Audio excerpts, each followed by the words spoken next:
Okay. Bismillahirrahmanirrahim. Ya Rəhmanu, Ya Rəhim. Ulu Tanrı'nın adıyla. Bu günləri beyin mühəndisliğine qarşı Türkçə əski kitablar proqramının 331-ci proqramını başlayıram. İnşallah ki, Allahın lütfü ilə bizim dilimizi, uyğarlıqlarımızı anlamaqda və doğru anlamaqda bizə lütfü kərəm eləsin. Gedək görək ki, bugünkü kitab hangi kitabdır, ya hangi kitablardır ki, şansımıza çıxacaqdır, ürcahımıza çıxacaqdır. Biz onunla eləyə biləcəyik ki, görək nə var, nə yox. Geçən proqramda bir kitab oxuduq, adı iştibah yazılmışdı Ulum-i Qəribə ki, doğru ad olmadığı üçün oxuduq, gördük ki, kitabın o ad doğru deyil. Buna görə yəni yazılıydı Ulum-i Ərəbiyyə əgər istəyirdi yazıydı.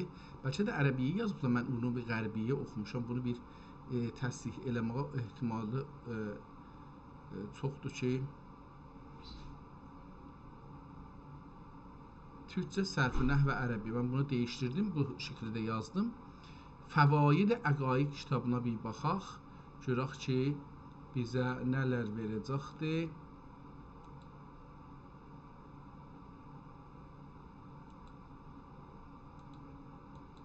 Tamam. Fəvaid-i Əqaid kitabı bir şey yazmayıblar. Yazıblar ki, Fəvaid-i Əqaid və 508 səhifə. Yəni PDF-də 254 səhifə görsənir. Kitabı kiçik eləyək ki, səhifəyə yerləşsin. Eləyə bilək görək ki, kitabxanada əsli kitab nə cür qalır, biz onun əksini necə görürük. Kitabın içini açıblar, yəni cildinə baxmırıq. Cildin içinə baxırıq, görürük kitabın ortasında, yəni Şirazədə cırılıbdır. Eyni halda biraz kirlidir, çox kirlidir. Birinci səhifədəki vərəqlər, müqəddəmə, yəni fehrist yazılıbdır. Orada görürük ki, biraz irad var. Kitab ehtimalən, bu birisi səhifədə də görürük, burada da görürük ki, bu səhifə ehtimalən bir yapışqan olubdur. O yapışqan səbəb olubdur ki, bu səfə ağdan qopsun, yapışsın sarıya. Bunu belə görürük burada. O birisi səhifədə də yenə o yapışanın yerini görürük ki, bu üzə də çıxıbdır. Yenə də fehristi görürük, devam edir. Burada ehtimalən kitabın sahibini görürük, ya vəqf eləyəni görürük. Süleymaniyyə kitabxanasına vəqf olubdur və kitabın ikinci səhifəsinə keçəndə, yəni əsli səhifəyə kitab yazılıdır. Görürük ki, Fəraidül Fəvaidi fi Bəyanil Əqaid. Kitabın adı Fəvaid-i Əqaid deyil. Bunun adı, indi biz yazaq. Əlbəttə bu günləri cələsəni də yazaq. Cələsə 331, tarix 17 martdır. 20-26-nı burada yazdıq, bəlli olsun. Ad, kitabın yeni adı Fəvaidül Fəvaid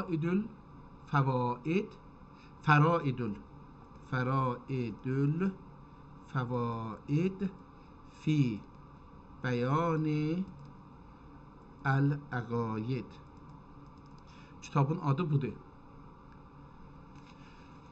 Sonra Bismillahirrahmanirrahim ilə başlayır. Kitabın üç tərəfində qıraq yazı üçün yer qoyubdur. Çünki bu əqaid haqqındadır. Bəllidir ki, buna çox müxalifət olacaqdır. Ya çox adamlar bunun əskiklərini izafə eləyəcəklər. Bəzi şeyləri təsrih eləyəcəklər. Nəqd eləyəcəklər. Onun üçün buna yer qoyubdur. Kitabın çox sadəcə bir dənə xətt, qırmızı xətt ilə, cizgi ilə kitabın dövrəsinə, yazının dövrəsinə şey çəkibdir. Bir çərçivə hörübdür. Gördüyü kimi bəzi ərəbcə kəlmələri hədis ola bilər, ayə, Quran ayəsi ola bilər. Bunların həm başı üstündə qırmızı xətt çəkibdir, həm də səslərin, yəni eyrab qoyubdur.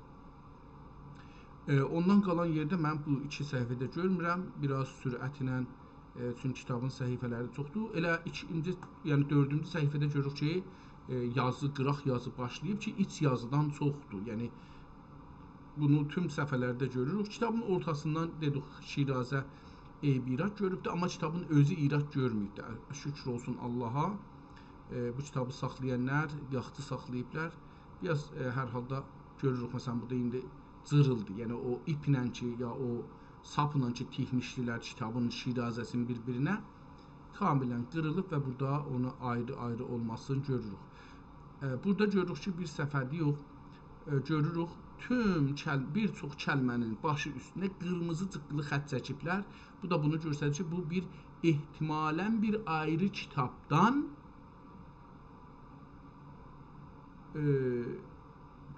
köçürülür burada, onun tərcümə olur.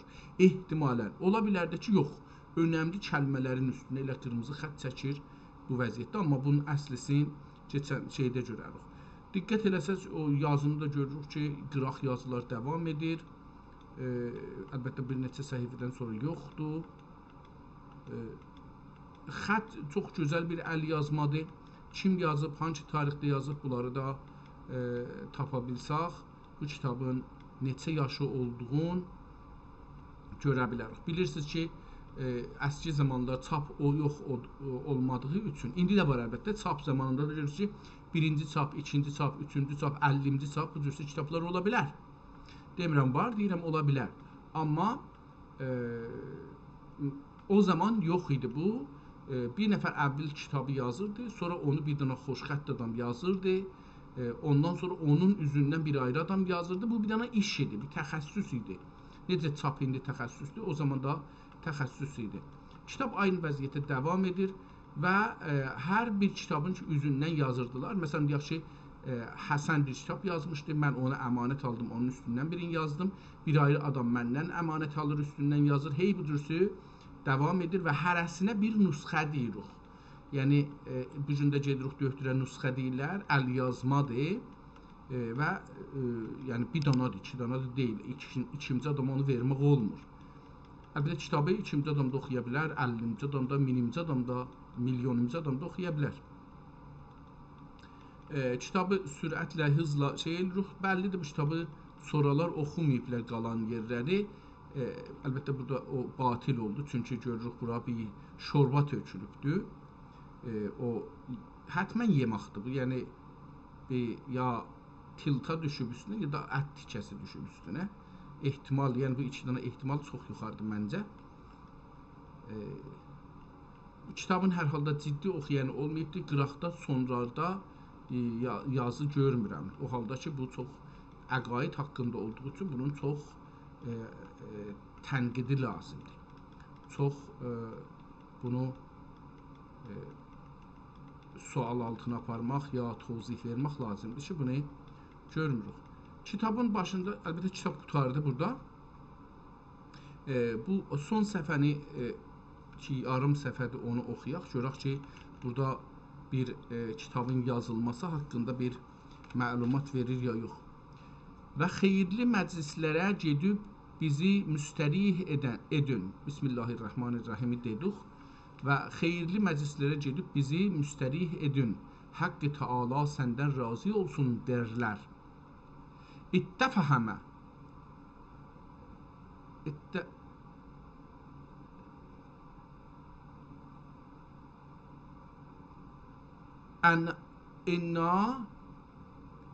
İnna na'uzu bikə min şururi ənfusina və səyyiat ə'malina. Yenə kitabdan olacaqdır bu. Və in nəftənu fi quburina və in nəcziyə yevməl həşri beynə əqranina. Allahümmə ərhəmna və əlhiqna bi zumrəti həbibikəl əbrar və əxyar və müqərribinəl ədxar və əxfir lənə və livalideyna və ustazina və liəqrəbaina və lilmu'minina və lilmu'minat əl-əhyai vəl-ənbat bi rəhmətikə ya ərhəmər rahimin və salli və sallim və barik əla seyyidina şəfi'ina rasulikə və həbibikə Muhammedin və əla sayrin nəbiyyinə vəl-mürsəlin və əla alihi kulli və sahabihim əcməin və elhamdülillahi rabbil aləmin. Amin. Tarixçət yoxdur bu bölümdə. təmməti də beləsi gördük, vurdu. Kitabın qeydaq əvvəlindən başlayaq, bəlkə bu kitabdan bir şey taparıq. Birinci səhifədə dedik ki, fehristi yazıbdır, vərəq və fehrist əlbəttə bir neçə səhifəyə yazıb, ondan sonra vərəqlərin yazmayıbdır. Deyir ki, müqəddəmə, fəsl əvvəl, müqəddəmədə nə danışaq? Fəsl xəsaiş-i şərifə əleyhissalam. Fəsl əvvəl, yəni birinci fəsl, fəsl nüzul Cəbrəil əleyhissalam. Fəsl əvvəl şərt vücub iman. Fəsl Ənbiya-i kiram əleyhissalam. Ehtimalən bunlar fərqli fəsillərdir. Yəni bu iki dənə ayrı-ayrıdır bir-birinə fikirəm. Mən cür oxuram, fərqli olacaqdır. Fəsl ixtilafat bədihi və nəzəri, fəsl iman müqəllid, fəsl həqiqət və mahiyyət. Bunları fəsl kainat və məxluqat, fəsl sifat qüdsiyə, fəsl əsma-i husna, məqam sani iman bilməə ya bilmələkə, bir millət ehtimalən ola bilər. Fəsl mələik və ənvai. Ondan sonra da bu səfələri qoymur, elə fəsl Cəbrail əleyhissalam, fəsl Harut və Marut, məqam salis iman bil. Kitab devam edir, beləsi bunları oxumayım. Gedək 4-cü səhifədə min kütübül fəqir Əs-Seyyid Məhəmməd Nuri nöqtəsizdir. Onun üçün elə beləsi oxuyuram. Min kütübü əl-fəqir Əs-Seyyid Məhəmməd Nuri ibni Əş-Şeyx Həsən Hüsna ya Həsən Hüsna el-muarrifi bir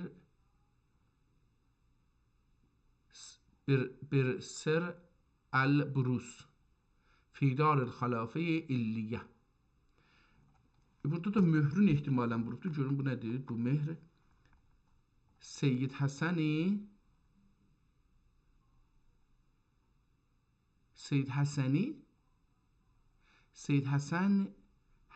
belə bir şeydir. Oxuya bilmədim. Yəni qatışıqdır. Kitab Süleymaniyyə kitabxanasında saxlanır və gedək başlayaq görürüz nə bilir. Fəraidül fəvaid fi bəyanil əqaid. Bismillahirrahmanirrahim. Görürük ki, bu kitabda nə cür başlayır? Əgər olmasa bu kitabı biz axtaraq görürük ki, Cimnayev falan bu haqda bir məlumat bizə verəcəklər ya yox. Bismillahirrahmanirrahim.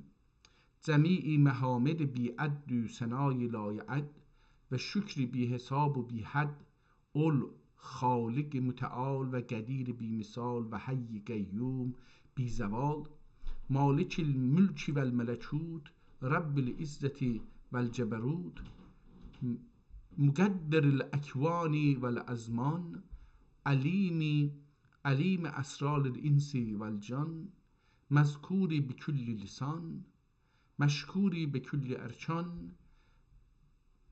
və cinan məşkuri bi külli ərkan və cinan mə'budi fi külli vəqtin və zaman allami əhvali vəl ətvar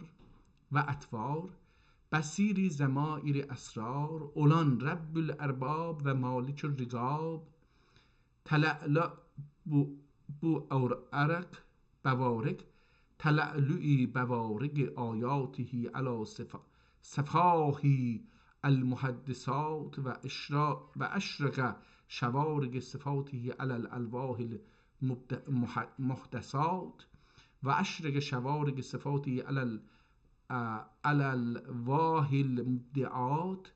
Qələt oxumuşam, ehtimalən sətri bir də qeyd oxumuşam, ona görə bir də oxuyayım.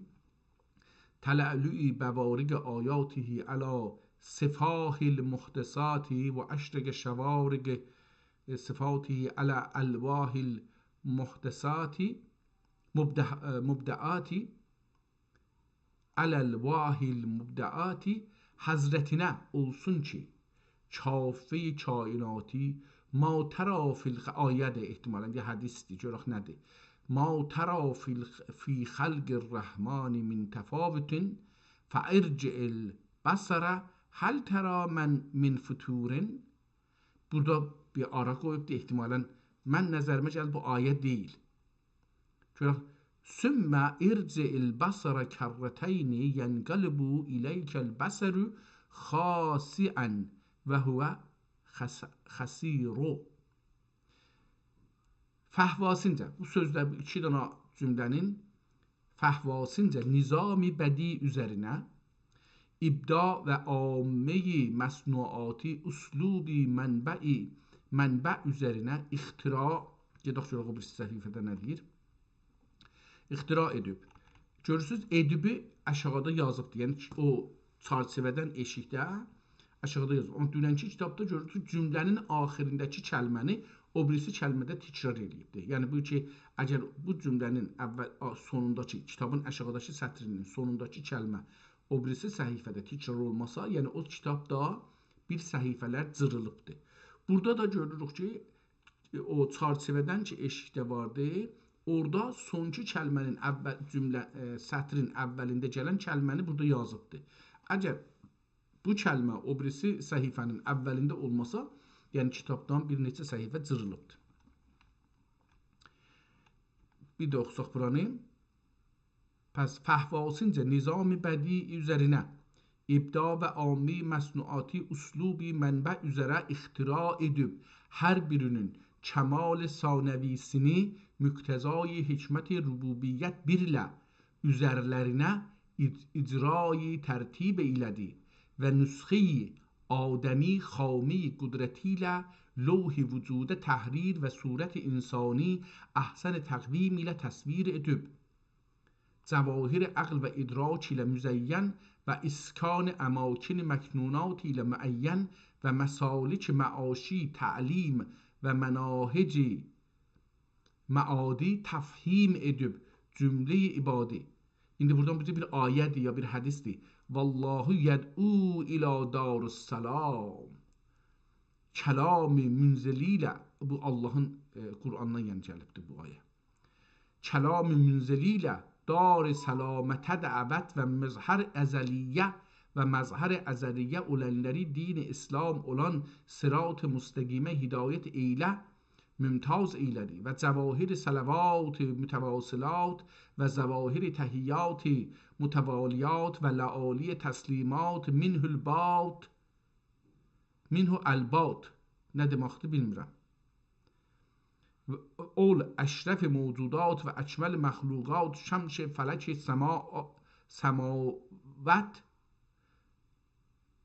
səmavət او səyyarət şəms fələki səadət də ola bilər. Şəms fələki səadət o səyyarət. Mən səmavət oxusam səmavatın cəmi kimi olur. Yəni göylər o səyyarətdəki səyyaratın cəmi kimi olur. Şəms fələki səmavətu və o səyyarət və fələki o ərəbcədir əlbəttə və fələki aləmi nübüvvət və risalət əfzəli əfazil ənbiya və mürsəlin və müqtədai əvvəlin və axərin həbibi Rabbil aləmin Həzrəti Əbilqasım əvvəl və axəri haşiri tavsif innəkə lə'ələ xulqin əzim ilə mevsuf və tərif və ma ərsəlnəkə illə rəhmətən lil'aləmin. Bu da yenə bir şeydir. Üstəki innəkə ələ xulqin əzim Qur'andan bir ayəydi. Və ma ərsəlnəkə illə rəhmətən lil'aləmin ilə yenə bu da bir ayədir.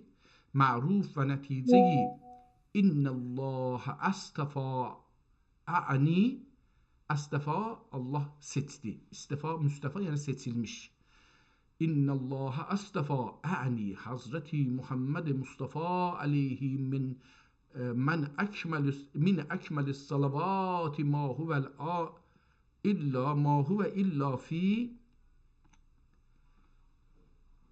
və əzka səfənin arxası olduğu üçün ehtiyacı yoxdur ki, yəni səfənin arxasıdır, səfənin 200 var. Ehtiyacı yoxdur ki, onun burada təkrar olsun. Və əzqa ət-təhiyyat ma huvəl əclə və vəl-əsfa min ətyəbi təslimat ma huvəl əvla vəl-əvfa həzrətlərinin ruzi-i rəziyyələrinə isar və nisar olsun ki, بدر منیر ilə زمین زمان منور و شمس شرعی متحری ilə کون مکانی müstəfi və mütəhhər edib ümmətini məhləkəyi şəfa cürüf ehtimalən belə şəfa cürüf harin fi nar cəhənnəmə belə bir şey ayədir hətmən dən İtaz və ixrac eyləyib və rəsulü yəd'ukum fi uxrakum bura qurtardı bir yenə ayədəndir ehtimalən və innəkə nəhtədi ilə sıratın müstəqim lətəhdədi olacaqdır və innəkə lətəhdədi ilə sıratın müstəqim bu da ayət Qurandan olacaq müstəqincə siri-i həsənəyə və təriq-i müstəqiməyə irşad ruzi rizvan və civar rəhman olan dərəcat gülüstan cənar və cənnatin ehtimalə bu da cənnat olacaqdır dərəcat gülüstan cənnat indi buradan bize ayə var və cənnat ədnin təcrimin təhtəl ənhar xüsusən rizay əkbər və liqay kibriyayı ilə vusuli ilə ümmətini sultan eylədi rıza və rəhmət və qufran həzrət oğlad və al və əshab əmacidlərinə cəmi maciddir əmacədlərinə olsun ki hər biri təriq-i haqda nücumil ihda hidayətin cəmidir nücumul ihda və səbili tövfiqdə imam-ı müqtəda və dini İslamın əvan ənsari olub seyf-u sinan ilə seyf şəmşirdir seyf-u sinan qılınc qalxan beləsi seyf-u sinan ilə ədai qəhr edib şəriət Muhammediyyəyi cümlə afaqə işaə və məarif bəqiyyəyi ərbab kəmalə ifazə etdilər amma bəd bu 2 səfə idi 3 səfə idi baxaq 3 səfə bu 3 səfə əvvəldə özünü tanıtdırır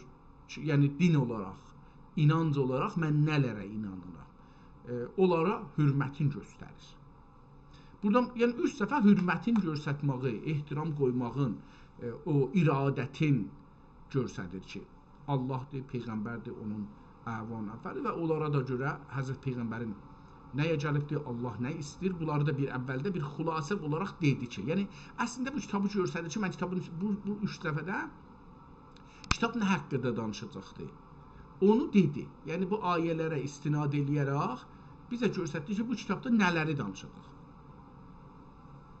amma bəd bu əbdi fəqir İstanbuli Zalibdir. Bu adam adın yazdı burada. Deyək ki ad. Bu abd fəqir İstanbuli Əl-Mulidi Əhməd ibn Muhammed Əmin adı kimdir? İstanbulli Əl-Mulidi Əhməd ibn yəni Əhməd ibn İstanbulda doğulubdur. İstanbuli Əl-Mulid yəni İstanbulda doğulubdur. Əhməd ibn Muhammed Əmin. Bu yazardı ehtimalən.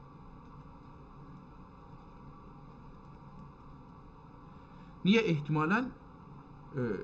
Dəqiqən bu adam yazandır. Amma bəd, bu əbd-i fəqir İstanbuli Əl-Mulid Əhməd ibn Muhammed Əmin həşərəhumullah Allah yenə də eşikdə cədvəldən eşikdə yazıbdır ki, o birisi səhifədə gələcək. Allahu Teala yevmət tənad muadın ayrı ehtimalən, əlbəttə muaddan deyil, ovdudan ehtimalən olacaqdır. O da yəudu tənad qeytmaq yəni təzəşdən dirilmək. Yevmət tənad ma'al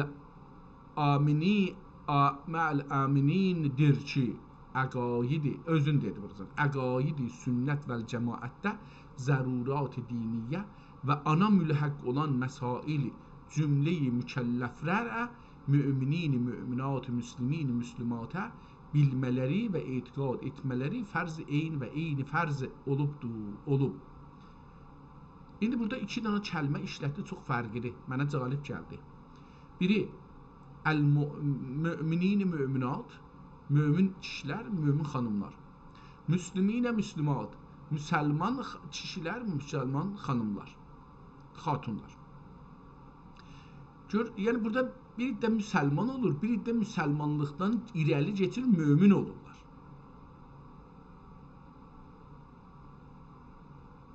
İndi bunların hansısı yəni önəmlidir? Əcəba möminlər önəmlidir, müsəlmanlar önəmlidir, bilmirəm.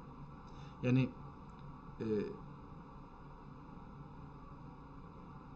bəlkə bunu tövzih verər, amma mən bunu bir soruşum Cimnaydan, görüm ki, bir şey mənə bu haqda deyə bilir ya yox. Mömin, mən bunu değişim. Mömin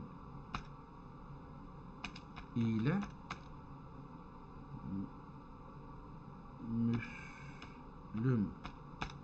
Müslümü də vavsız yazım hələf ilə.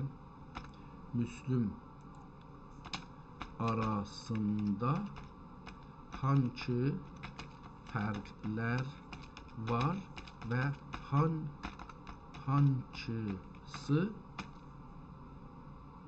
daha dərin anlam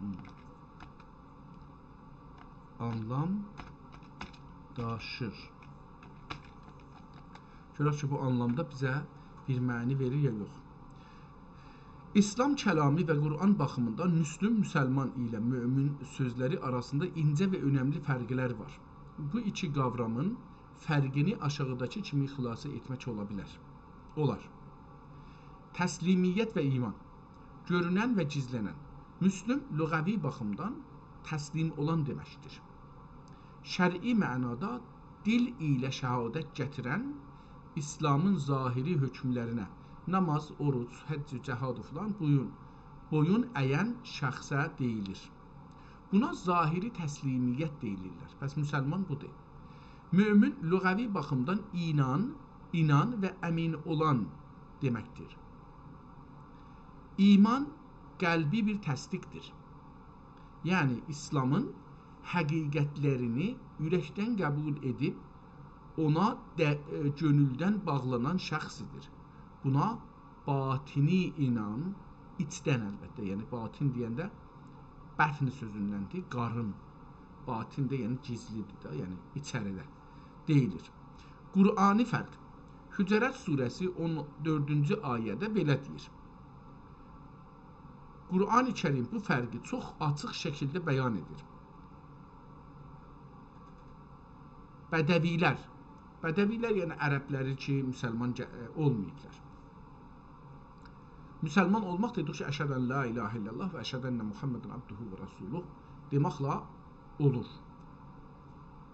Qalanlar möminlərə tərəf keçir. Bədəvilər dedilər, nə dedilər?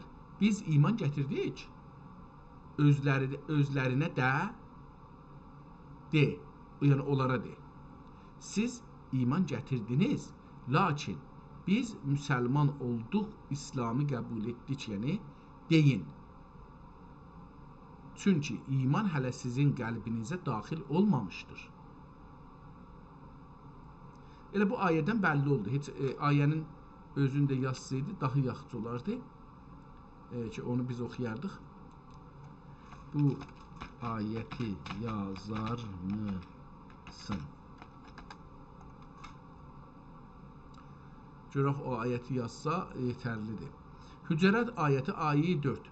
Qalət əl-ərabu, ərabi dedi, amənna, biz iman gətirdik. Qul, ey Peyğəmbər, sən de, ləm tu'minu, iman gətirməmisiniz. Və lakin qulu, lakin deyin, əsləmna, biz İslam gətirdik, təslim olduq.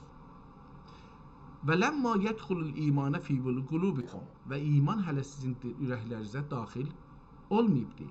Və in tuti'ullaha və rasuləhu, əgər Allaha və onun rəsuluna itaət edəsiniz, la yəltikum min a'malikum şeyən innəllaha qəfurun, burada indi deyir ki, qəfurun rəhim. Lakin indi burada bədəvilər, çöl ərəbləri dedilər, biz iman gətirdik. Siz iman gətirmədiniz, lakin biz müsəlman olduq deyin.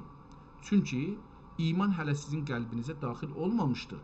Əgər onun Allaha və onun rəsuluna itaət etsəniz, o sizin əməllərinizdən heç bir şeyi əskitməz.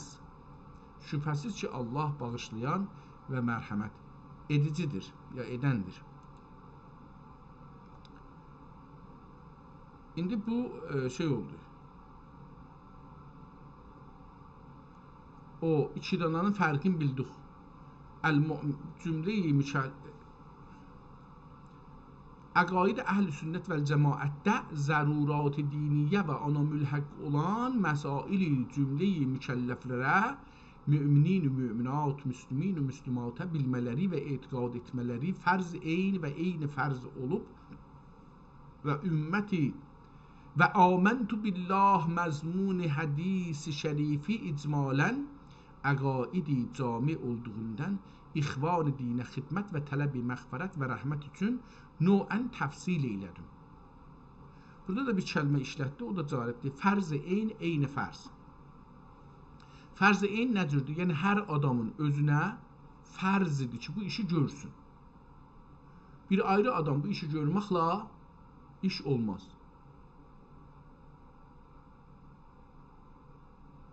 Eyni fərz nədir?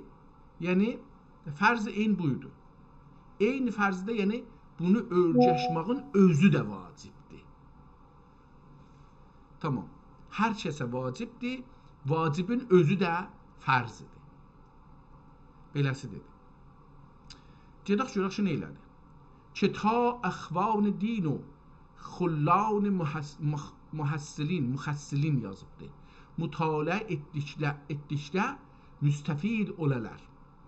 Bəhəmdihi Teala və hüsn-i tövfiqihi müstəqil olduğu məsail-i nəfsiyyə qürrəti eynil üqəla və nəticə-i əfcar-ül füzəla olmaq həsəbilə eyni rıza və çeşmi insaf ilə, həman çeşmi insaf ilə, çeşmi insaf ilə nəzər edən ixvanə asman-ı ulum-i diniyyə dir.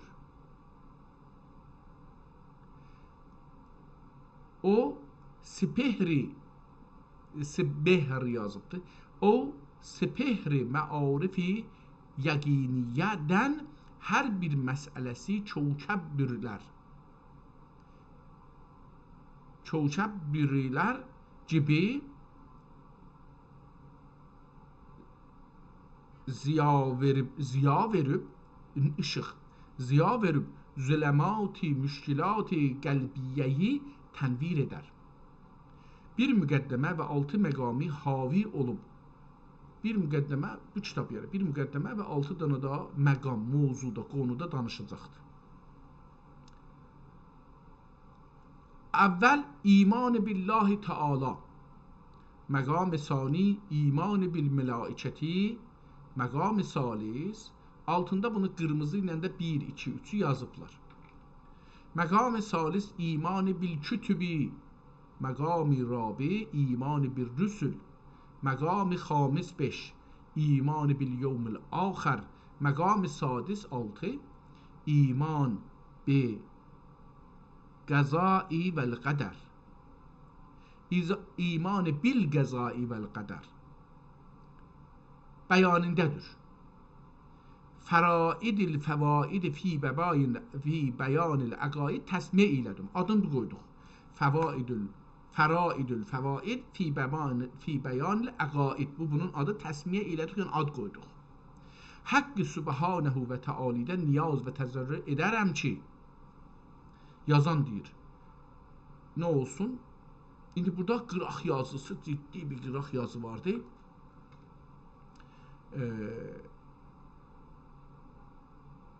Mən bunu bəlkə oxuyaram, görək ki, nədir? Haqqı Subhanahu və Teala'dan niyaz və təzərrü edərəm ki, bunun ilə əxvan din ya ixvan dinə nəf-i uxravi və səadət əbədiyyə verib və onların intifaları miqdarınca bu əbd fəqirə nəf-i uxraviyyə ihsan edir. Cəlibdir, insanlar bunları yazanda deyirlər və dəqiqən Allahın tərəfindən danışırlar. Deyir ki, hər kəs bunu oxusa, Allahdan istəyirəm ki, ona əcr əxirə. Əlbəttə, bu gözəl bir şeydir. Yəni, insanları təşviq edir. Uxravi versin, mənə də olarcan genə bir şey versin o dünyada. Çox tamahkar bir adam. Amma Allah rəhmət eləsin, böyük bir iş görübdür. Yəni, türk dilində ihsan eləyə. Vəc'alli lisanan sidqin, vec'alli lisana sidqin fil axirine, vec'alni min varasati cennetin naim. Bu da bir ayet getirdi ihtimalen Kur'an'dan. Amin. Buradan kitap başlanır. Ya Erhamer Rahimin. Amin ya Erhamer Rahimin. Müqəddəmə. Məlum oldu Allah-u Təbarək və Teala Həzrəti Adəm əleyhissalamın zəhrindən cəmi-i zürriyyatını qəbilə-qəbilə, sinf-sinf dünyada ki, tərtib üzrə babaları əslabəndən və babaları əslabindən və anələri təraindən ixrac eyləyib, onları əqlən və faili muxtar qıldı. Onları uqəla və faili muxtar qıldı. Çox əcib bir söz dedi. Harda məlum oldu, bilmədik. Deyir, məlum oldu. Harda məlum oldu, bilmirik. Allah Təbarək və Teala, yəni kitabda bunları danışmayıbdır. Əlbəttə ki, vaxtda bir işarələr cüz'i elədi, amma burada mən yadıma gəlmiş ki, belə bir şey demiş ola ki, Allah Təbarək və Teala, əlbəttə yəni istəyir ki, hamı bunu bilir də, yəni kitabda yazmayıbdır. Hamı bunu bilir, məlum oldu, yəni ki. Allah Təbarək və Teala Həzrəti Adəm əleyhissalamın zəhrindən, belindən. Qədim mötəqid edilər ki, erkəkin xanımın ya xatunu ilə bərabər olanda belindən bir su gəlir ki, o beldən uşaq ola bilir nənənin qarnında. Ona görə deyir ki, zəhrindən cəmi-i zürriyyatını, zürriyyat yəni balalarını, tamam olar ki, qiyamətəcən doğacaqlar, deyir, bunların hamısı onun zürriyyəsidir. Qəbilə-qəbilə, sinf-sinf, dünyada ki, tərtib üzrə babələri əslabindən və annələri tərainindən ixrac eləyib, uqəla və faili muxtar qıldı. Uqəlai və faili muxtar deyir, sahibə əql və bunları muxtar qıldı. Cəlib deyir, burada muxtar sözünə təkid edir, yəni insanlar muxtardırlar bir işi görsünlər ya görməsinlər. Amma qəza və qədərə gedəndə deyəcəkdir ki, yox, məsələn, bir qəza və qədər də vardır ki, biz muxtariyyət əslində yoxdur, çünki biz camiədə doğuluruq. Dünən gecə bəhk qar deyib, burada bir heç olmasa bir 10-15 sant qar var. Və indi bir tufan var, qarları götürüb oynur. Çox da soyuqdur, 20 dərəcədə soyuqdur. Deyir ki, biz toplumda doğuruq, ağılsız doğuruq, bir boş ağ kağız kimi beynimiz var. Qədimdən elə bu misalı, ağ kağız misalı müsəlmanların arasında var. Biz ananın qarnında olar, yavaş-yavaş bura bir şeylər yazılır. Nənənin səsi ilə, duyğuları ilə, hormonları ilə, xoşluğu ilə, şadlığı ilə, bunlar hamısı ilə orada yazılır. Doğulandan sonra başlır sürət ilə bunun üstə yazılır. Bizim əqlimiz bunlar, bu yazılardır, kitabdır, o yazır. Görürük, eşidirik, qulaq asırıq, hiss edirik, əlimizi bir yerə vururuq, bir şey hiss edirik, qorxuruq, sevinirik, gülürük, ağlayırıq, acalırıq, toxalırıq, yeriyirik, yıxılırıq, dururuq. Bunların hamısı yazılır bizim o ağlımızın çaxasında, beynimizdə.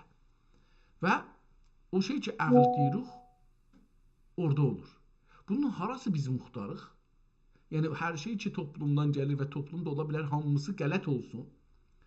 Ola bilər hamısı qələt olmasın, biraz qələt olsun, bir çoxu qələt olsun. Ola bilər ki, %50'si qələt olsun, ola bilər %10'u qələt olsun. Yəni, biz bilmirik ki, nə qədər düzdür. Məsələn, hər kəsin öz toplumundakı olan şeyləri qəbul edir. Yəni, deyir, yaxçıdır, filandır. Çünki onu yaşıq deməyə də məcburdur, yəni. Ayrısını da görmür, ayrısı ilə qiyas eləmir. Onun üçün deyir, yaxçıdır da bu. İndi burada bizim əqlimiz nə cür olurdu? Yəni, toplum bunu yazdı bizim beynimizdə. Toplumun qələtləri, düşüncələri, məsələn, elm adına bir şeylər bizə öyrətdilər. Elə indi də var. Radio, televizyon, ruznamə bizə bir şeylər öyrətdilər. Kitablar, müəllimlər, danışqahlar bizə bir şeylər öyrətdilər. Din adına dedik və dindir bunlar məsələn. Mollalar, nohəçilər, bunlar hamısı bizim beynimizdə yazılır da, o kitabda yazılır. Biz qəbul eləyək, eləməyək, o kitaba yazılır. O ağıl dediyimizə yazılır. Çünki o bizim xatirəmiz olur, o bizim düşüncəmizə təsir qoyacaq. Bilək, bilməyək, mütəvəccüh olaq, olmayaq, conscious and non-conscious. Biz bilə-bilə bir şeydən istifadə edirik beynimizdə, ya bilməyə-bilməyə istifadə edirik, bu conscious and unconscious'ın mənası olur. Nə olacaq? O bizim tüm qərarlarımızda, ki, ağıl qərardan ibarətdir əslində, o kitaba baxırıq, beynimizdədir. Bir qərar veririk, qərar ağıl gücüdür. Deyək ki, bizim beynimizdə milyonlar yalan var, milyonlar qələt var, milyonlar yanlış var, cəhl, cəhaləti indi bizim beynimizdə yazılıbdır. Biz də onlara nisbət bir qərar veririk. Bunun harası muxtarıq ki biz? Nə muxtar? Burada muxtar nə deməkdir? Yəni, hangi ixtiyarımız var? Əcəba ixtiyarımız var bu beynimizdəki olan tüm uşaqlıqdan indiyəcən beynimizdə almışıq həvassını, deyək həvassını da, yuxu görmüşük. Bunların hamısını götürək, silah, qoyaq qırağa, bir ayrısın. Onu da görmədik, biri ayrısın, biri ayrısın. Götürək, bunları, məsələn, beynimizdə bunların hərəsinə bir yer qoyaq, şəbəkə kimi, qəfəsə kimi. Əl atıq, buradan götürək, deyək, mən bunu qəbul eləmirəm, bunu qəbul edəcəm. Belə bir gücümüz var, belə bir ixtiyarımız var, yoxdur. Bəs onun üçün bizim ixtiyarımız yoxdur. Hə, bəzi yerdə ixtiyarımız var. Mən işə gedə bilirəm, yoxsa yata bilərəm. Bunun təsiri o qədər yoxdur. Yəni, nə təsiri var ki, məsələn,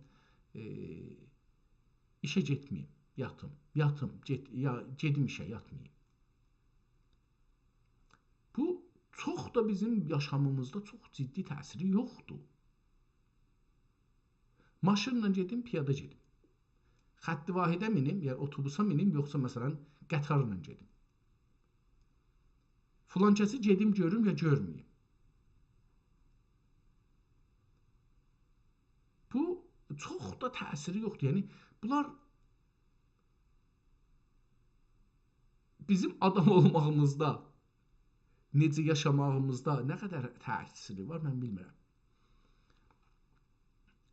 Və əcəba, məsələn, filan kəsə ürəyimiz darıqdır. Əgər mən onu görməsəydim, ondan dost olmasaydım, ya ondan familiya olmasaydım, əqrəbam olmasaydı, mən yenə də onu görməyə gedərdimmi? Bir ayrası ilə dost olsaydım, əcəba yenə həman bu adamla ki, dostlam gedərdimmi? Yəni, biz şəraiti, zaman və məkan içində və şərait içində bir də adamlarla familiya olmuşuq, bir də adamlarla dost olmuşuq, bir də ilə gəlcət eləmişuq, bir işləməyə məcburuq. Məsələn, mən bir dəfə hesabladım, 46-47 dana işdə qılb qoymuşam, yəni işləmişəm, az, çox işləmişəm. 47 iş ömrümdə işləmişəm.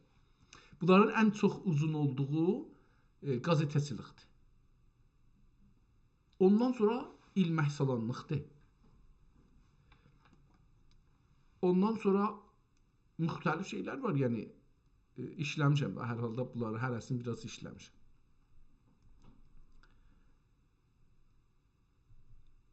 Əcəba mənim ata-anam bir ayrı cür ata-analı idilər.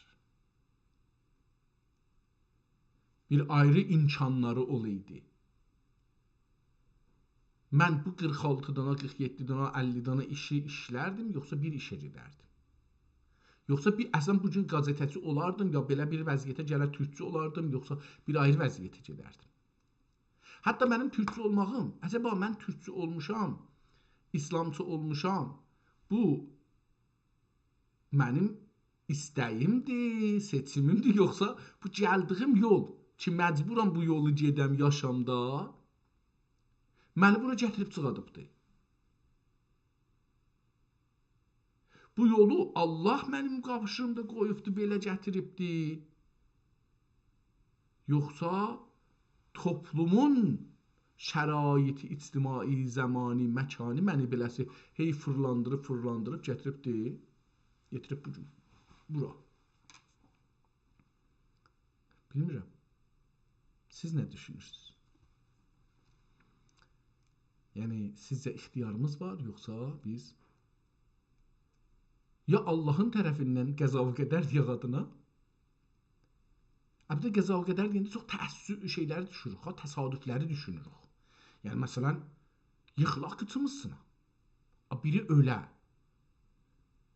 Qəza və qədər hamısı acı şeylərə deyirik əslində. Bunu yazın, mən bu sözü iddia elədim, amma dəqiq bilmirəm. Görüm ki, İslamda qəza və qədər dadlı və şirin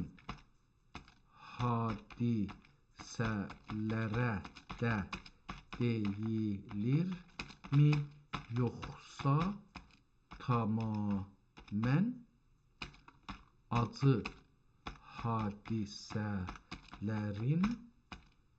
gəlişidir?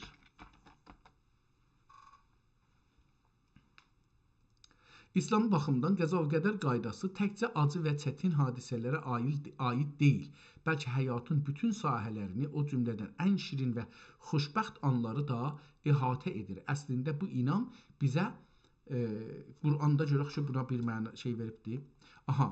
Deyir ki, İslam kəlamında qədər hər şeyin ölçüsü və planı deməkdir. Allahın elmində hər şeyin bir həddi və miqdarı var.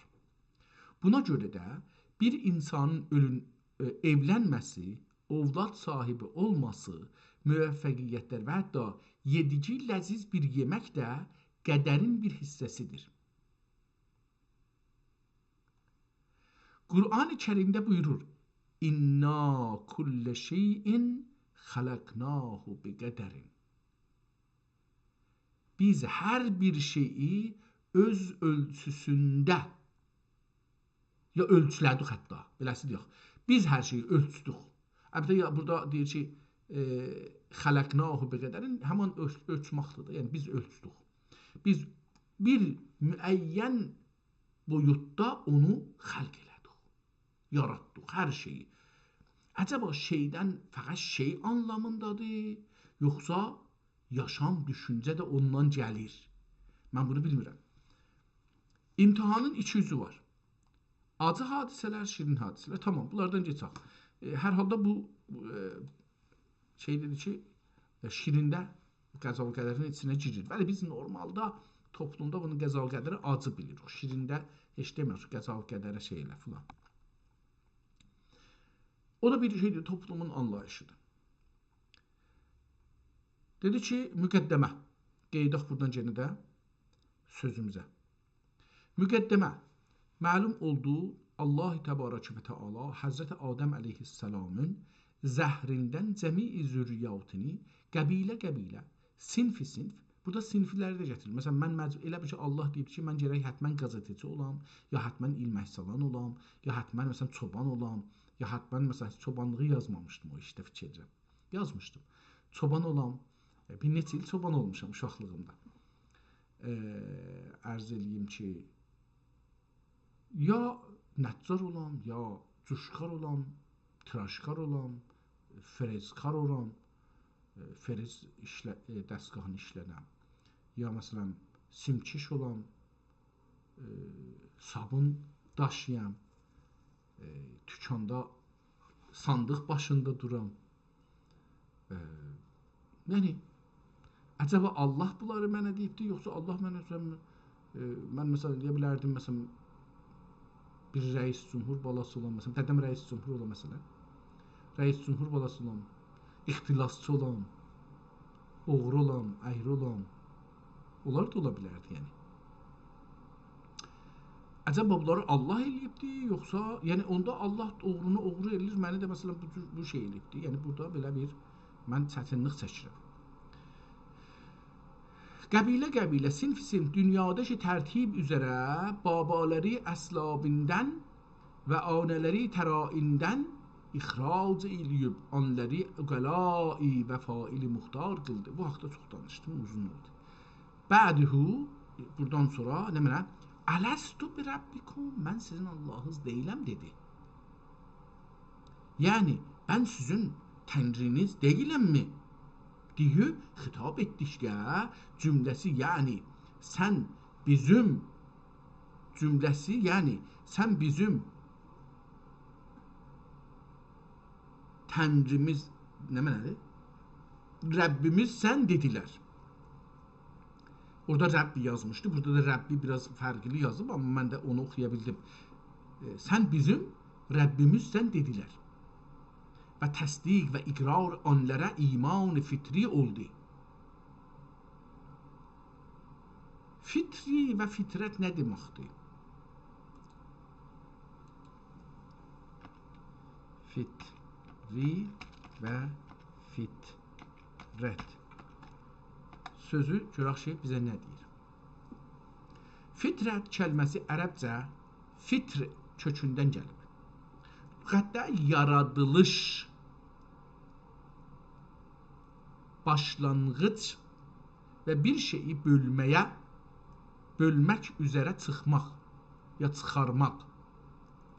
Yerdən bir şey qazırıq, çıxadırıq, məsələn, yer almanı deyək, kəsirik. Mənalarını daşıyır. Bəs üç mənası var. Kökü nədir? Fitridir, yaradılış, başlanğıc və bir şeyi yerdən çıxadıb bölmək üzərə çıxartmaq. İslami və fəlsəfi istilahlarda insanın vücudunda heç bir öyrənmə və təlim olmadan yaradılışdan qoyulan zati meyillər və tanınmalara deyilir. Nə mənədir bu məsələ? Əmmaq. Nənənə əmmaq. Misal budur. Ağlamaq, gözü açıb bağlamaq. Məsələn, uşaq da ola, belə əlizi gətirəndə üzünə tərəf gözün yumacaq.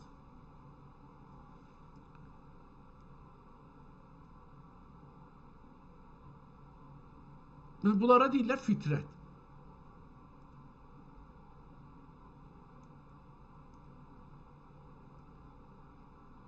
Əcəba DNA-ləri daşır bizi bu vəziyyətdə gəlir. O da fitrətdir. Kromozom bizim cinsiyyətimizi, erkəklik, dişiliği təyin edir canlılarda. Əcəba o da bir fitrətdir. Əlbəttə bir dana son günlərdə bir video gördüm, bilmirəm doğrudur ya yalandır. Bir dana gül biti var. Çox kiçik bir bitdir. O nə erkəkdir, nə dişidir. Həm də canının içində, qarnının, bədəninin hər yerində uşaqların, nəvələrin, nəticələrin daşır. Yəni deyək ki, içində, özünün içində bir 10 dana uşaq daşır. Ömrü çox uzun deyil, ha, məsələn, mümkündür ömrü məsələn bir gün ola, yarım gün ola, bilmirəm nə qədərdir. Amma bunun canının içində uşaqları var. Uşaqlar bunun içəridən yeyirlər hətta. Uşaqların içində uşaqlar var, uşaqların da içində uşaqlar var. Yəni uşaq doğanda nənədən, nənə deməyək də, nənə nədir, nə dədədir, öləcəkdir. Nənə yeyirlər nənəni, öləndə o canlını, öləndə içindən məsələn 10 dana, 20 dana, 50 dana, nə bilim uşaq çıxır. O hər uşağın içində uşaqlar, hər uşağın içində uşaqlar, nəvələr, nəticələr bir-birinin qarnında yekəlirlər. Və hər biri öldükcə minlər çıxır oradan eşiyə. Əcəba bu o cür ola bilərmi? İndi görək bir dənə Qur'andan ayə gətir. Fitrət insan ruhuna həkk olunmuş, qazılmış. Başlanğıc proqramı kimidir? Kompüterin proqramı kimidir deyir. O halda ki bu cür deyil. Yəni biz toplumda başlanırıq. Toplumdan eşitə başlanmırıq. Qur'an-ı Kərimdə fitratullah əlləti fətərən-nəsə əleyhə buyuraraq insanın bu özəl yaradılışla dünya gəldiyi və onun değişməz olduğu vurğulanır. Fitrət pak və bulanıqsızdır. Mən buna inanmıram. Dedim, illa ki, yaxud DNA, mərizçiliklar ki, dədələrimizdən gəlir. Qaşımızın, başımızın tükü töküləcəkdir. Bəzi mərizçiliklara ha zaman mübtəla olacaq. Əl-ayağımız nə cür olsun, dərimizin rəngi nə cür olsun. Bunlara əgər desə başqa. Amma əgər bunlardan sonra bir şey desə, fitrət bu anlamda yoxdur. Hamısı biz qazanırıq toplumda. Dedim, biz bir ağ kağızıq ki, onu toplum yazır bizim üçün. Və toplumdan topluma keçəndə dəyişmir, calibdir. Yəni siz indi Avropada, Amerikada milyonlar Çinli, müsəlman, Yəhudi, Erməni görərsiniz, heç birisi dəyişməyibdir.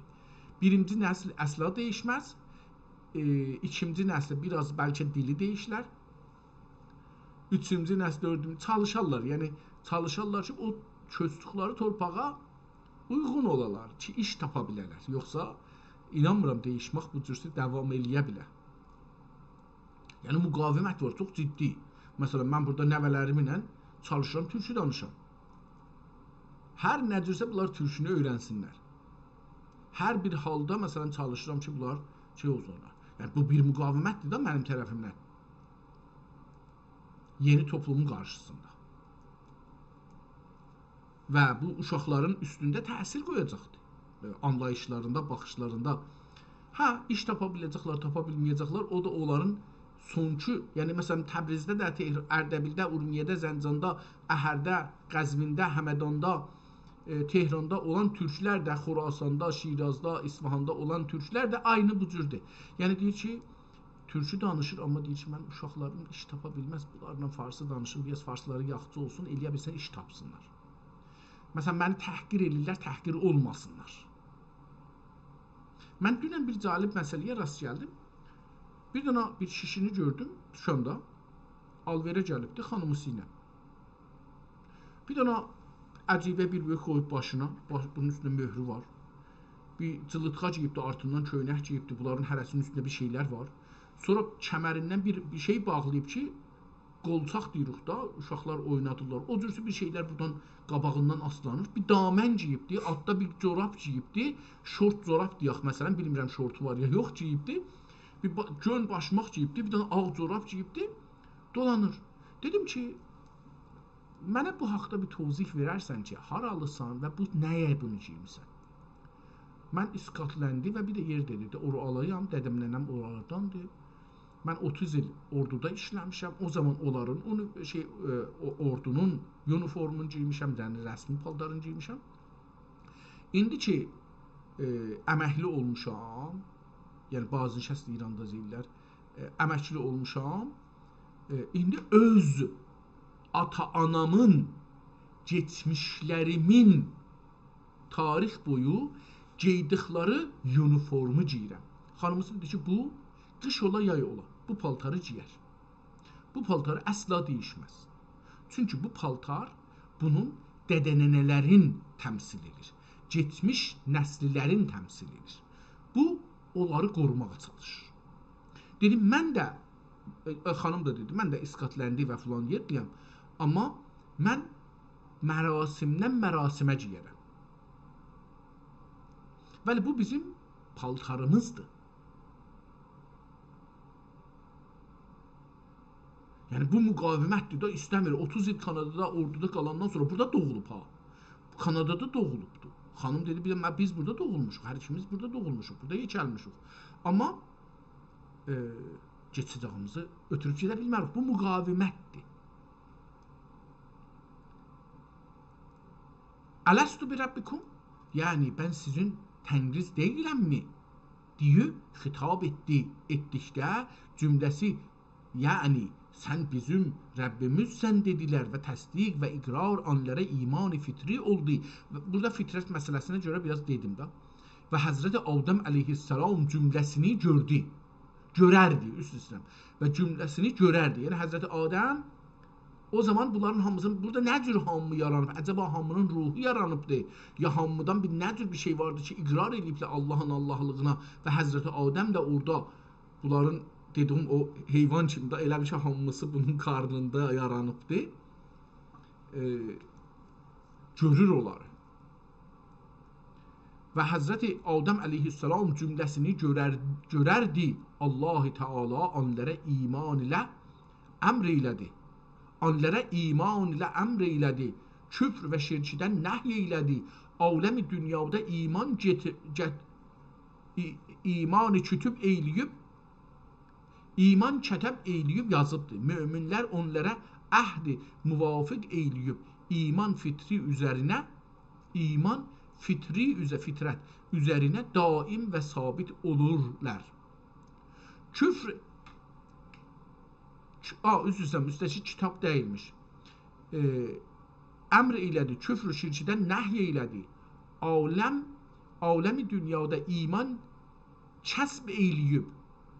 Yəni doğulandan sonra, o zaman aləmi dünya deyilmiş də, indi o nə cür orada şey olubdur, nə cür bunun təxəyyüldür da, bura şey deyil, yəni bura bir istinad yoxdur.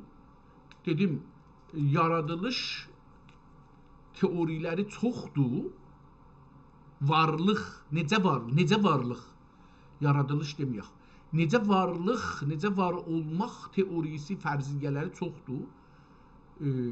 Birində İslamda beləsi mollalar məsələn danışıblar, alimlər beləsi danışıblar, yaradılış fərziyyəsidir. Bing Bang'in qardaşıdırlar. Bu da Bing Bang'də çox qədimdirlər. Bunlar məsələn 1000 il bunun sabiqəsi var, 1002 il, 1300, 1500, 5000 il. Nə bilim bunun kökü var insanın toplumunda. Bing Bang hələ uşaqdır, yəni yerir hələ yerimiz bilmirik. Kəsb eyləyib mömin olanlara əhdə müvafiq eyləyib iman-ı fitri üzərinə daim və sabit olurlar. Küfr kəsb eyləyib iman-ı fitri təbdil və təğyir eyləyib əhdə müxalifət edərlər. Nəuzu billah min zalikə. Həzrəti Ömər ibn Xəttab rəziyallahu anhu Ələstü bi Rabbikum ayəti kəriməsindən sual olunduqda cavab verib buyurdu ki, Resul-i Əkrəm sallallahu aleyhi və səlləmdən eşitdim Allah-u Teala Adəm əleyhissalamın zəhrindən zürriyatını istixrac eylədi.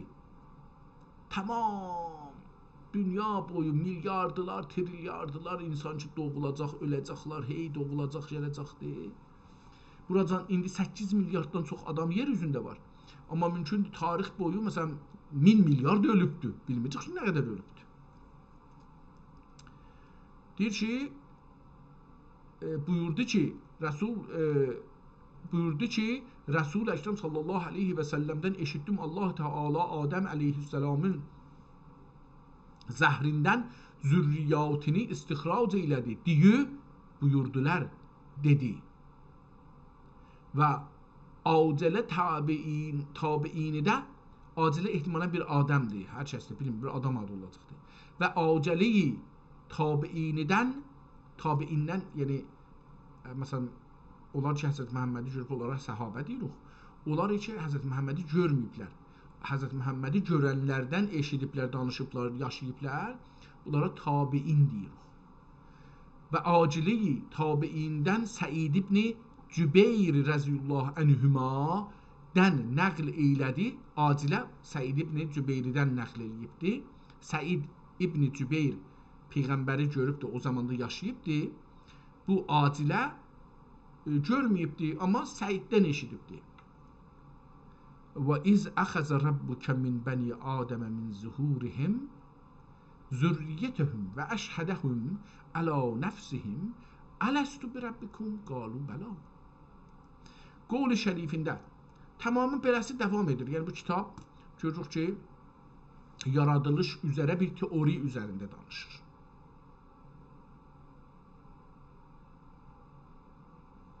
Nə qədər düz ola bilər, nə qədər yalan ola bilər,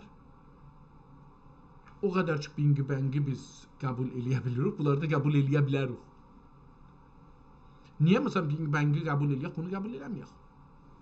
Hangi dəlilimiz vardır, hangisına dəlilimiz var?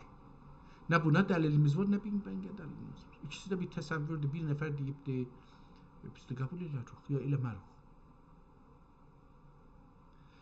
Qovl-i şərifində Adəmin zürriyyətini ələ tərtib-ül məzkur zəhrindən ixrac eləyib, cümləsi Allah Teala'nın rububiyyətini təsdiq və iqrar eylədilər. Və Həzrəti Əbu Hənifə rəziyallahu anhü məzhəbində budur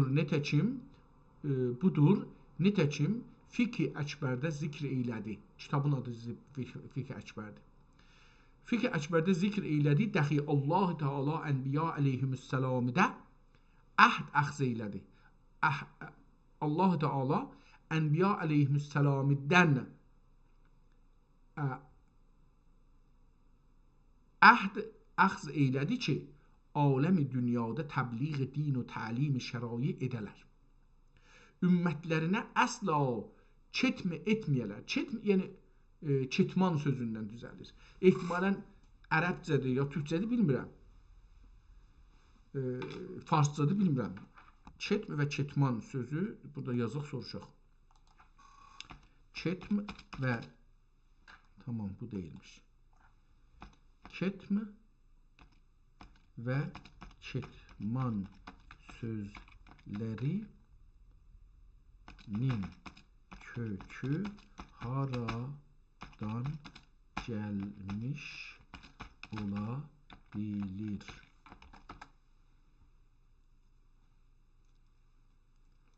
Çetm və çetman sözlərinin kökü ərəb dilinə aiddir və Sami dillər ailəsinin önəmli köklərindən biri sayılır. Bu kökün dilçilik və məna baxımından kökəni belədir. Lüğəvi kök ərəbcə. Bu sözlərin əsli ərəbcə kətəmə maddəsindəndir. Kətəm bir şeyi gizlətmək, üstünü örtmək feilidir. Məsələn, bir şey mən burada yiyirəm, bir nəfər cilir içəli, istəmirəm, ya azdır, ya xəsisəm, ya da tamahı məsələn düşər, olmaz filan. Üstünü örtürəm yavaşcana. Çetman bu feilin məsdər formasıdır. Yəni gizlətmək prosesi. Bir sırrı və ya həqiqəti örtüb saxlamaq deməkdir.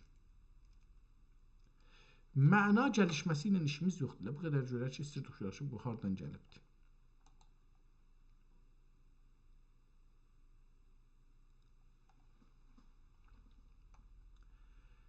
Dedi ki, Fiqh-i Əkbərdə zikr elədi, dəxi Allah Teala Ənbiya əleyhümüssəlamdən əhd əxz eylədi ki, aləmi dünyada təbliğ din və təlim şərai edələr, ümmətlərinə əsla çətm etməyələr və onlar öylə etdilər və ümmətlər peyğəmbərlərinə iman gətirib əmrinə müxalifət etməyələr. Üləma təfsir buyurmuşlar ki, Allah Teala'nın əhdi 3 qismidir. Biri cəmi bəni Adəmdən əxz eylədi. Allah Teala'nın vəhdaniyyəti və rububiyyətini dar dünyada təsdiq və iqrar idilər. Biri pəs budur ki, ikinci, biri dəxi Ənbiya-i İzam əleyhissalamdan əxz eylədi aləm dünyada ümmətlərini dinə dəvət eləyib şərai təlim edələr. Və biri üçüncüsü, dəxi üləma-i kiramidən əxz eylədi xəlqə din və şəriət təlim eləyib haqqı bəyan edələr. Hardan bilirlər ki, Allah belə bir şey alıbdı insanlardan? Biz bilmirik bunu. Yəni, necə bilirlər ki, Allah, məsələn, bizim hamımızdan bu üç dənəni istəyibdir. Bəzilər, məsələn, üləmadan. Məsələn, Əbu Əli Sina alim olubdur. Təbii, niyə? Dədəsi ustandardır, hakimdir. Çoxlu pulu var, ordusu var. İnsanlar çağıra bilir, uşaqlarına dərs verə bilirlər. Şeylər öyrədirlər, uşaqlar da öyrənirlər. İndi mənim dedəm çobandır o zaman elə. Ya əkinçidir, ya tükançıdır. İmkanı yoxdur mənə müəllim tuta, kitab ala, kitab bahadır, kitabın qiymətini dedik. Qabaqçı proqramlarda kitabların qiyməti haqqında danışdıq, çox bahadır. Bir dana kitab ən ucuzu 6 mil bugünkü pullarından, yəni məsələn bir ay bundan qabaq, 2 ay bundan qabaq hesabladığımız üzrə 6 milyon 600 min tümən bir kitabın qiymətidir. Əcəba mənim atam bunu verə bilərdi, mən də dərs oxuyam, üləmadan olam. Yəni mənim bu şansım var idi, üləmadan olam, olmadım. Şansım yox idi əslində mənim. Əcəba mənim dədəmin bu şansı var idi ki, təbəqəsini dəyişdirə, əkinçilikdən gedə, məsələn, alim ola.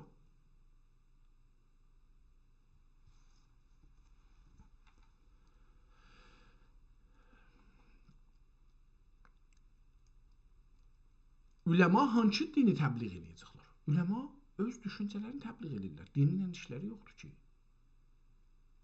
Burası cəlib idi mənə. Deyir ki, biri dəxi üləma-i kiramidən əxz eylədi, xəlifə din və şəriəti təlim eləyib, dinin xəlifəsi olalar və şəriəti təlim eləyib, haqqı bəyan edələr. Haqq nədir? Haqq ibarətdir mənafiədən. Mənafiənin ən çoxunu ələ gətirmək haqqdır, zərərin qarşısını almaq ya azaltmaq haqqdır. Özəlliklə toplum üçün. Bu insanların təkbətəkində doğrudur, toplum üçün də doğrudur. Toplum da əgər məsələn bir İslam adında, Yahudiyyət adında, Məsihiyyət adında, Zərdüştü adında, Budayı adında və hər adda ki vardır, Marksizm, filan, bəhman, komünizm, Marksizm, filan, hər nə desəz adı altında olur olsun, o bir toplum hesab olur. Bəlkə topluluq hesab olur. Bu topluluğun haqqı nədir? Haqq onun içində. Onun içində məna tapır. Marksizmin içində haqq Marksizmin dediklərinin çərçivəsində məna tapır. İslamın çərçivəsində, İslam toplumunda və İslam müsəlmanlar toplumu deyək. Müsəlmanlar toplumunda müsəlmanların düşündüyü mənfəətləri və zərərlərin azlığı çərçivəsində haqqın mənası tapılır. Bəs onda hər alim öz mənafiyin ən başda, din bilir hətta. Məsələn, mali imam deyə bir şey alırlar. Mollalar. Mali imam, bunu da yenə soruşaq. İslamda və müsəlmanların yaşadığı məzhəblərdə insanlardan bir para, pul və mal alınır.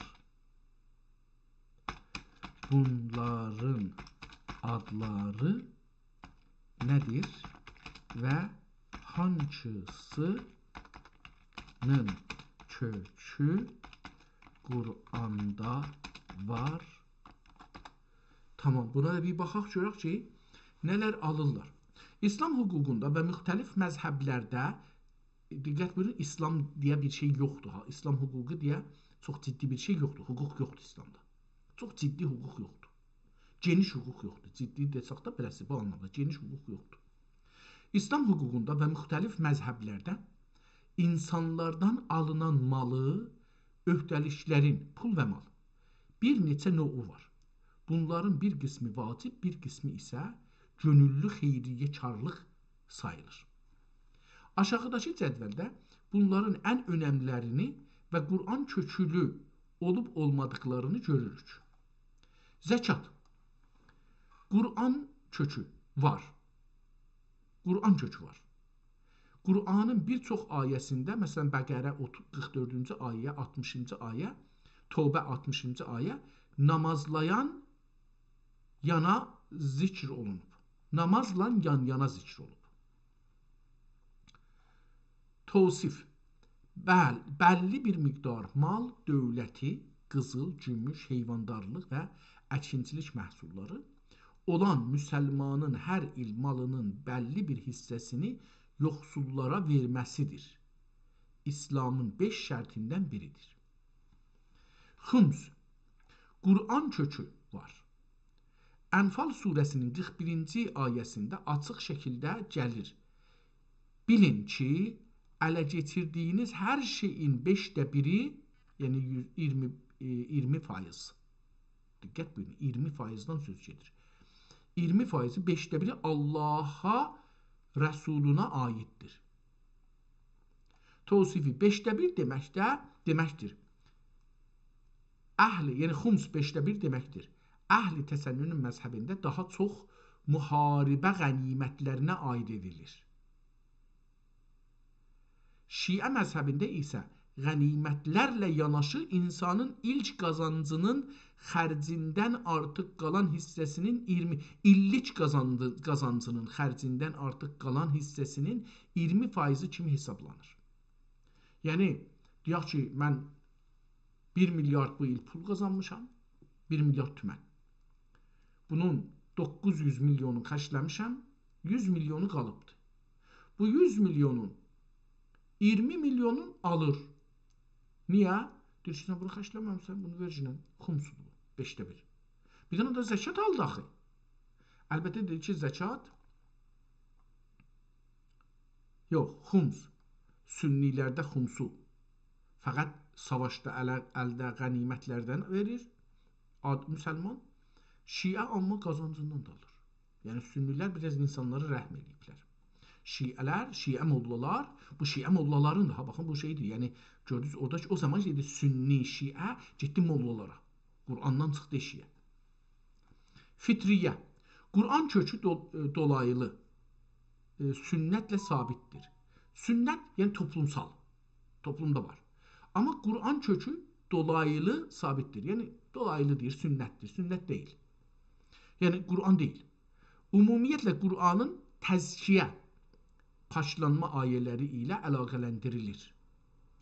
Amma əsası Rəsulullahın sünnətinə söykənir. Yoxdur, Quranda yoxdur. Fitriyyə Quranda yoxdur. Fitir bayramında bir fitir çıxırlar, bir pul çıxırlar. Tövsifi, Ramazan ayının sonunda, fitir bayramında hər müsəlmanın üzərə özü və ailəsi adına verdiyi vacib sədəqədir. Bu da ürək seviyyə verərək elir də, deyir, mən yedim, yemədim, indi bunlardan da çıxardım, məsələn, qonşum acdır, biraz da verim ona. Cizyə. Cizyə, Quran kökü var. Tövbə surəsinin 29-cu ayəsində qeyd olunubdur. Nə mənə tövsifi, müsəlman dövlətində yaşayan qeyri-müsəlmanlardan əhl-i kitab, onların əmniyyətini təmin etmək və hərbi xidmətdən azad olmaqları müqabilində onları savaşda aparmırlar. Ölmürlər, fəqət işləyirlər. Müsəlman getsin ölsün, türklər getsinlər ölsünlər. Bu, o tarix boyu belə olubdur. Yəhudilər işləyiblər, Məsihlər işləyiblər, müsəlmanlar gediblər, savaşıblar, ölüblər. Bu bizim iştibahımız idi. Yəni, onları da ölümə göndərəydik, onlar da azal idilər, onların da ağıllı gücləri aradan gedəydi, yaradıcı gücləri aradan gedəydi. Biz bu işi görmədik. Yəhudiləri, erməniləri, o birisləri ölümə göndərmədik. Nə oldu? Onlar iqtisada girdilər, ora idarələrə girdilər, yazı pozu adamları oldular. Bizim türklərimiz savaşda oldular. Müsəlmanlarımız. Deyir ki, bu müsəlman dövlətində yaşayan qeyri-müsəlmanlardan əhli kitab olanlar olmayanlar, fərq eləmir. Onların əmniyyətini təmin etmək və hərbi xidmətdən azad olmaları müqabilində alınan vergi idi. Bugün bir çox ölkədə tətbiq olunmur. Əlbəttə bugün hamıdan vergi alırlar. Tamam, həm burada, həm də şeydə yəni. Xərac. Quran kökü yoxdur, hökumətidir. Tövsifi, əkinçilik torpaqlarından alınan vergi növüdür. Kökü daha çox Xəlifə Ömər ibn Xəttab dövründə formalaşan idari sistemə söykənir. Burada da görürük ki, bir dənə də xərac var, əkinçilərdən alırlar. Sədəqə və fidyə. Quran kökü var. Sədəqə. Sədəqə ümumi, gönüllü xeyriyyədir. Fidyə isə bacarılmayan ibadətlərin, məsələn, qocalıq səbəbi ilə tutulmayan orucun əvəzində verilən maldır. Bu da sədəqədir. Fidyədir, fidyə. Görürsünüz ki, bu adda da bir pul alınır insanlar. Yəni, üst-üstə hesablasaz, müsəlmanlardan bu günləri, indi burada şeyi yazmadı, məsələn, mali imamı yazmadı, məsələn. Baxın, görün. Ad, kök kimlərə aiddir? Zəkat. Quranda var, sirvəti bəlli həddə çatan müsəlmanlara aiddir. Xums. Quranda var, qənimət və ya illik qazancı artığına, bu şiədə illik gəlir. Cəziyyə. Quranda var, müsəlman dövlətində yaşayan əhli kitaba, qeyri-müsəlmanlara. Fitriyyə. Sünnətdə var, yəni Quranda yoxdur. Hər bir müsəlman fərdinə bayramda. Xərac idari, tarixsel bir şeydir, torpaq sahiblərinə. İndi burada mali imamı bir soruşaq. Mali imam nədir? İstəyirəm o şeyi sizə sabit edeyim. Mali imam ya da imam ya payı məzhəb baxımından əsasən şiə fikrinə aid olan bir istilahdır. Mollalar bunu yaradıblar öz mənfəətləri üçün, din adına. Və xumsun iki əsas hissəsindən biri sayılır. Bildiyiniz kimi şiə məzhəbində xums illik qazancın və ya şiə məzhəbində deyil da, qazancın ya qənimətin 5/1. Yəni 20% alır, illik qazancın da qalanından 20% alır, ondan sonra iki yerə bölünür. Səhm-i Sadat. Baxın, indi burada diqqət buyurun. Səhm-i Sadat, yəni bu şiəlikdə gəlir bunu iki yerə bölür. Bu 20% aldı. İndi bunu iki yerə bölür. Səhm-i Sadat. Xümsün yarısı 10%, yoxsul, yetim və ya yolda qalmış sadatlara, Peyğəmbərin nəslindən olanlara verilir. Səhm-i imam. İmam payı ya da mal imam. Xümsün qalan yarısı, yəni bütün qazancın 10%, mal-i imam adı ilə tanınır. Bu malın hökmü belədir. Kimin hakimiyyətindədir? Şiə inamına görə bu pul əsalətən məsum imama, hazırda 12-ci imam Həzrəti Mehdiyə aiddir. Qeybət dövründə necə xərclənir? İmam qeybətdə olduğu üçün bu pulun xərclənmə icazəsi onun naiblərinə, yəni müctehidlərə. Bunu kim deyibdir? Özləri deyiblər, mollalar özləri deyiblər ki, biz onun naibi yox, bizə verin. Təqlid verilib və mərcə-i təqlidlərə verilib. Harada xərclənir? Mali imam məzhəb savadını artırmaq, dinin təbliği, hövzi ilmiyyələrin, xarici tələbələrin maaş və tədarükatı, məscidlərin tikilməsi və ümumi məsləhət üçün olan xeyriyyə işlərinə sərf olunur. Tamam, yəni görürük ki, belə bir sistem yaradıblar. Onun üçün Üləma dediyimiz insanlar belə bir şey yazırlar. Məsələn, mən diqqət eləmişəm, məmulən büdcə idarəsi istəyə hüquqları çoxalda, əvvəl özünün hüququnu çoxaldar. Orada işləyənlər. Məclis istəyə hüququ çoxalda, əvvəl özünün nümayəndələr məclisdə olan insanların hüququnu çoxaldar, hətta məclisdə nümayəndə olmayan işləyənlərin hüququnu çoxaldar, ondan sonra millətə bir şey qalsa verər, qalmasa verməz. Yəni məclis nümayəndələrin gəliri, aylıq gəliri mümkündür ki, məmuli işçinin ki, hüququn o məclis nümayəndəsi qərar verəcək neçə olsun bu illəri, onun 50 qatı ola, ilinin 50 qatı ola, ya ilinin 1 qatı, 2 qatı, 3 qatı, 10 qatı ola, bilmirəm.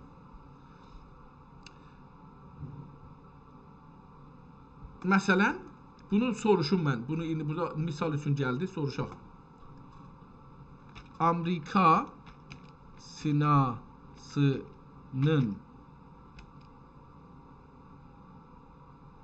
üyelerinin aylık gəliri nə qədərdir və xalqın orta aylıq gəliri ilə müqayisə eylə. Görək nə deyir? Amerika Senatının üyelərinin gəlirlərini və onun xalqın orta gəliri ilə müqayisəsini aşağıdakı kimi xülasə etmək olar. Senatorların gəliri. Amerika senatorlarının böyük əksəriyyətinin illik sabit maaşı 174.000 dolardır. Bu rəqəm 2009-cu ildən bəri dəyişib. Bunu aylıq olaraq mühasibə alırlar. Üzr istəyirəm, dəyişməyibdir. 2009-dan bəri bu, yəni 174.000 dolar 2009-cu ildən bu üzrə dəyişməyibdir. Aylıq maaşları 14.500 dolardır. Nüşqə. Senat məclisindəki rəhbərlik məqamlarının, məsələn, əksəriyyətin rəhbəri maaşı bir az daha yuxarıdır və illik təxminən 193.400 dolardır. Yəni, bu 174.000 ilə 193.000-in hardasa bir 16.000, 15.000 büdcəsi fərqi ola bilər. Xalqın orta gəliri. 2026-cı ilin rəsmi amarlarına və indiyə qədərki gedişə baxsaq, Amerika əhalisinin orta illik gəliri median household income təxminən 75.000-85.000 arasıdır. Bunu aylıq hesablasaq, xalqın aylıq orta gəliri təxminən 6.250 dolar ilə 6.600 dolar. Əlbəttə, Amerikada mən fikir eləmirəm ki, bu milli gəlirdən danışdı. Mən fikir eləmirəm, məsələn, orta gəlir bu ola. Mən orada biraz yaşamışam. Məsələn, fikir eləmirəm ki, bu insanların bir çoxu dövlət işində işləmir. Saatı filan qədirdən işləyir. Məsələn, mən indi bunu soruşa bilərəm ki, McDonald'da işləyən bir adam əgər 8 saat hər gün həftədə 5 gün işlərsə ay başı neçə dolar alabilir?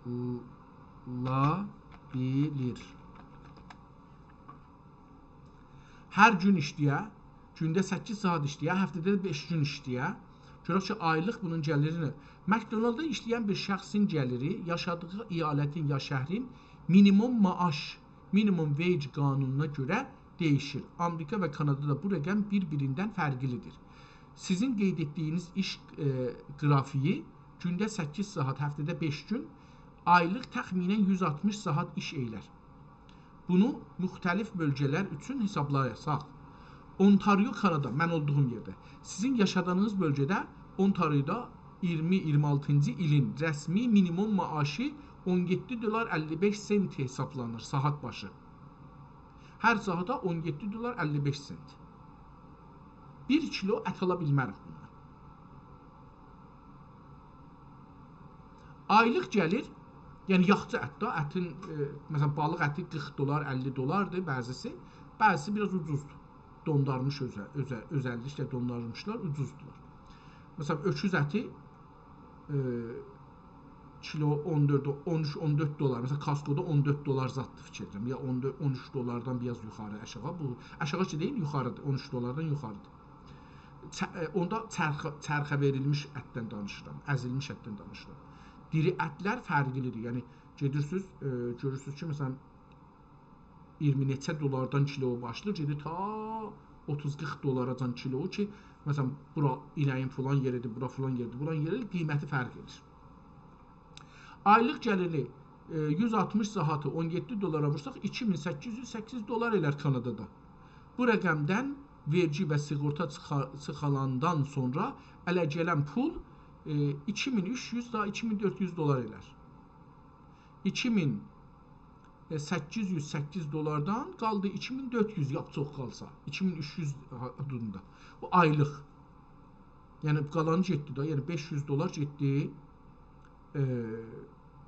maliyyata, bimiyə, sığortaya.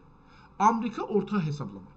Amerikada McDonald'da saatlıq maaş ümumiyyətlə $15 ilə $18 arasında dəyişir. Kaliforniya kimi əyalətlərdə bu rəqəm $20-dır. Aylıq gəliri $15-dan 160 saat $2400 elər. Aylıq gəliri $18-dan $2880 elər. İndi bunu Amerika dolarına çevirsək, mən onu deyərəm sizə indi. Senator maaşı ilə müqayisədə öndəki bəhsimizə istinadən bu müqayisə çox maraqlıdır. McDonald işçilisi aylıq təxminən $2800, Amerika senatoru aylıq $14.500. Yəni bir senatorun yalnız rəsmi maaşı bir McDonald işçisinin 5 bərabərindən yuxarıdır. Çoxdur. Önəmli nöqtələr: İzafə iş, overtime. Əgər həftədə 40 saatdan çox işləsə, saatlıq maaş bir yarım bərabər hesab olunur. Yəni $15 hər neçə idi, o $7 yarım da izafə olar üstünə. Faydalar. İndi bunu şeyə də hesablarlar, yəni o adama da. İndi Amerikadakı McDonald işçisinin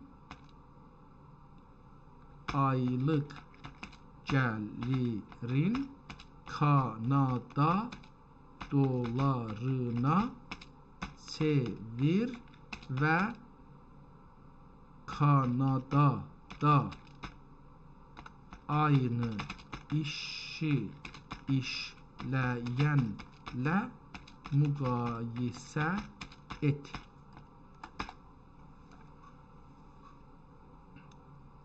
Amerikadakı bir McDonald işçisinin gəliri ilə Kanadadakı, özəlliklə Ontariodakı işçiyi müqayisə etmək üçün öncə Amerika dolarını Kanada dolarına çevirməliyik. Bugün 26-cı ilin mart ayında, yox indi, təxmini mübadilə məzənnəsidir ehtimalən, ya məzimənə görə hər bir Amerika doları təxminən $1.38 Kanadadır.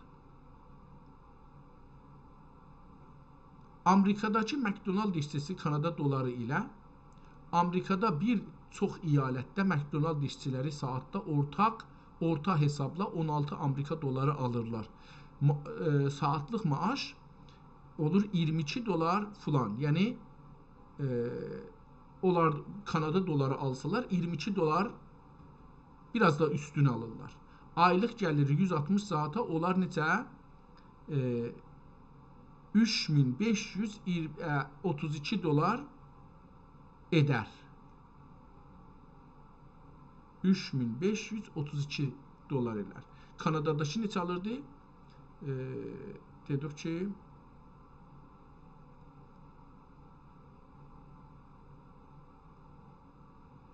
1700 dolar. Ontario'da 2808 dolar alırdı. 2808 dolar bu şeylə müqayisə eləsək 2000 aha burada yazıbdı. Mən niyə getmişəm ora? Burada aşağıda cədvəlini gətiribdi.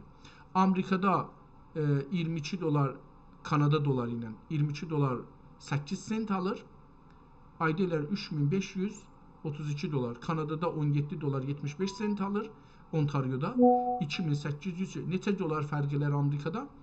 5500 oradan 200 buradan 730 dolar üst-üstə fərq edər. 730 dolar. Orada bimə aşağıdır.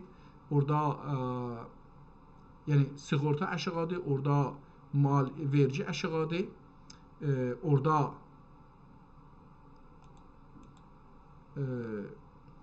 ucuzluqdur. Orada sığorta çox ucuzdur. Özellikle araba ve ev sığortası çok ucuzdur. Hər halda bunlar çoxlu şeylərdir ki, bunlar keçək bundan. Əlbəttə bu dedim də tək o faktor deyil, bahalıq faktoru var.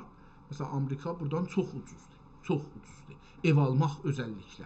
Ev alanda şey almaq çox ucuzdur. Kanadada bunlar çox bahadır. Yəni faktorları şeyləsək Kanadada biz daha ucuz işləyirik və daha fəqir yaşayırıq Amerikada.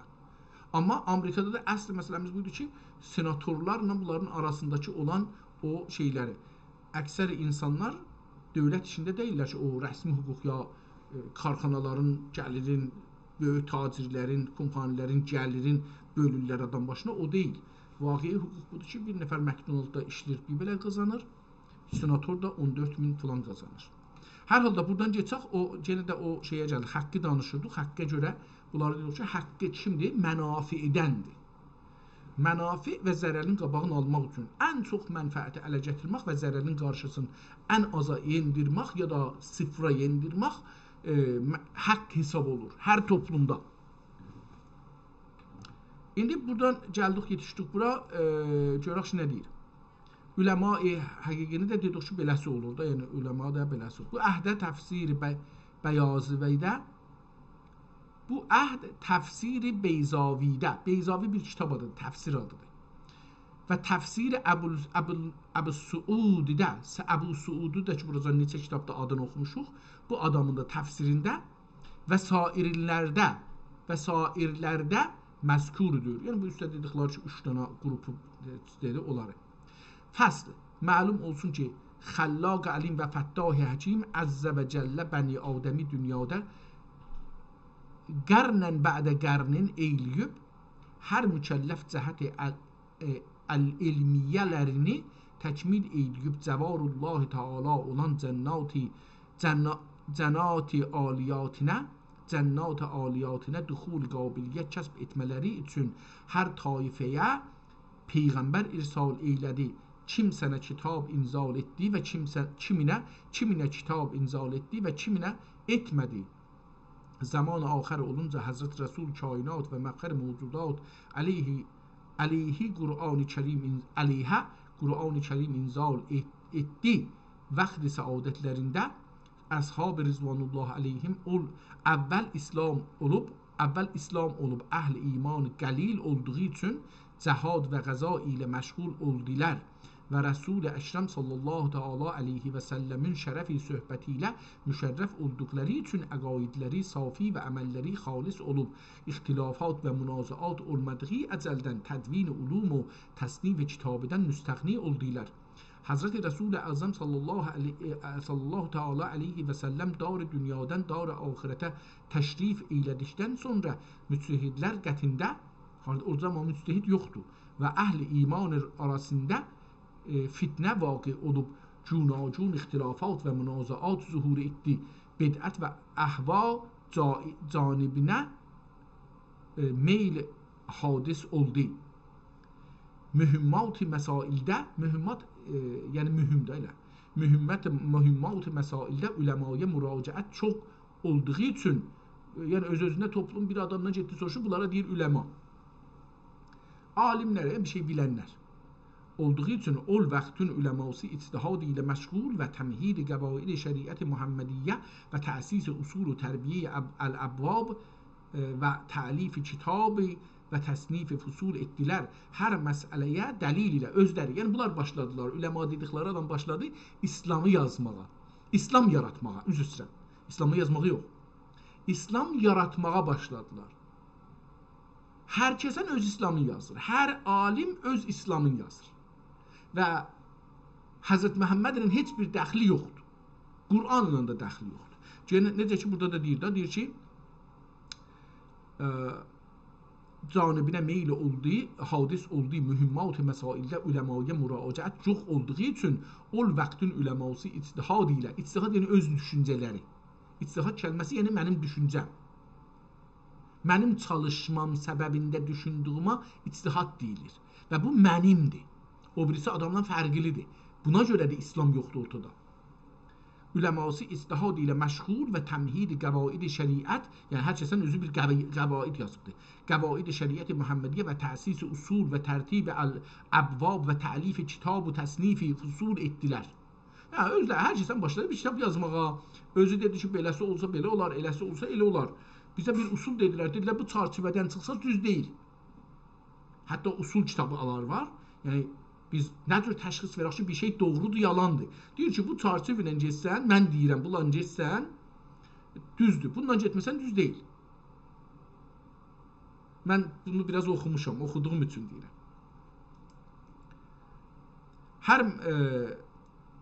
Hər məsələyə dəlilə və hər sual cavabı ilə zikr etdilər. Hər məsələyə dəlil ilə, dəlillə olacaq ehtimalə. Hər məsələ dəlil ilə və hər sual cavab ilə zikr etdilər. Yəni hər kəs getdi soruşdu, mən Coca-Cola içim, deyiblər ki, yox, haramdır. Yox, içə bilərsən, caizdir. Nə bilim, İsrailindir, Amerikanındır, elədir, belədir. Yəni o şəraitə görə fətva veriblər. Mən tütün çəkə bilirəm, hə çəkə bilərsən. Yox, çəkə bilməzsən. Yəni şəraiti, zamanı, məkan, mənafilərinə kim pul verir? Məsələn, Əraqda şiələrə və İranda şiə müctəhidlərə hər ikisində İngilistan pul veribdir. Keçən 250 il bunlar İngilistandan rəsmən aylıq alıblar.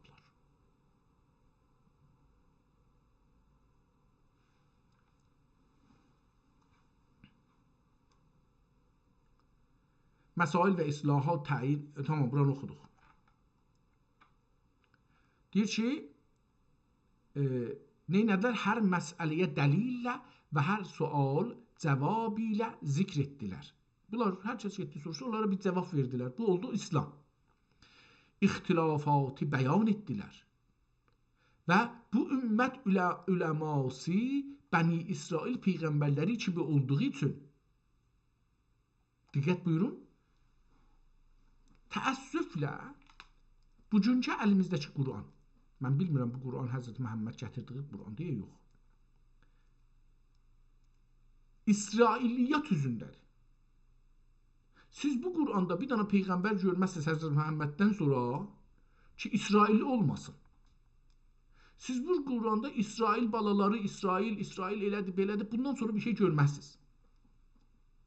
Nə ərəbdən, nə qeyri-ərəbdən. Orada bir şey yoxdur. İsrailiyyət üzündə bir şey toplanır burada, Quranda dediyimiz yerdə.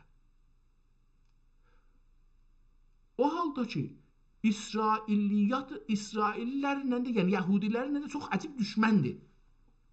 Necə ola bilər Quran İsrailliləri, yəni Yahudiləri həm düşmən bilə, həm də tamamən İsrailiyyat üzünə düzəlmiş ola.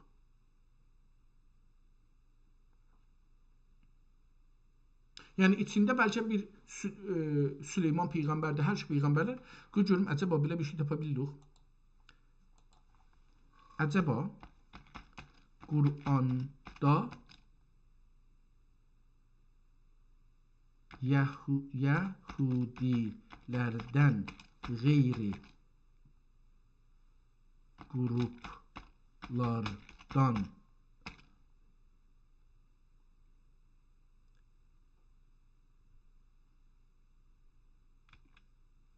peyğəmbərlər ya rəhbərlərin adı gəlmişmi? Əbu Ləhəbin adı var ki, o da adı deyil, sifətdir. Özü mənfidir, yəni onunla da savaşır Quran. Bəli, Quran-ı Kərimdə yalnız Bəni İsrail Yəhudilər peyğəmbərləri yox, bəlkə ayrı-ayrı millətlərdən və qovmilərdən olan peyğəmbərlərin və öndərlərin adı çəkilir. Allahın ədaləti təqaza edir ki, hər qovmə öz dilində və öz içində yol göstərən göndərsin. Ərəb peyğəmbərləri Həzrəti Hud, Həzrəti Salih, Həzrəti Şeyb, Həzrəti Məhəmməd, Babil və Beynən Nəhreyn, Həzrəti İbrahim, Nuh, Misr və ya qeyri Sami şəxsilər, Lut, Loğman-ı Həkim, böyük rəhbər və hökmdarlar, Zülqərneyn, Talut, önəmli bir nüqtə. Quranın Qafir surəsinin 78-ci ayəsində buyurur, biz səndən əvvəldə peyğəmbərlər göndərmişdik. Səndən əvvəl də peyğəmbərlər göndərmişdik. Onların bəziləri haqqında sənə xəbər verdik, bəziləri haqqında isə xəbər vermədik.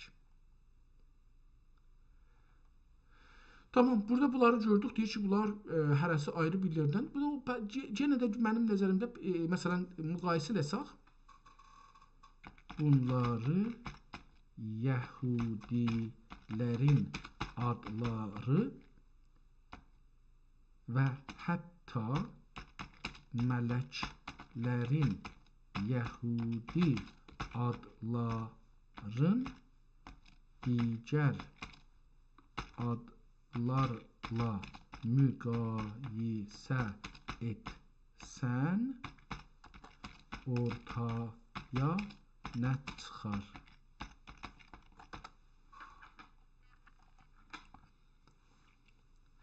Bu çox dərin və etimoloji söz kökəni baxımından maraqlı bir sualdır. Peyğəmbərlərin və məliklərin adlarının Yəhudi, İbrani köklərini digər dillər və mədəniyyətlərlə müqayisə etsək, ortaya bir çox önəmli həqiqət çıxar.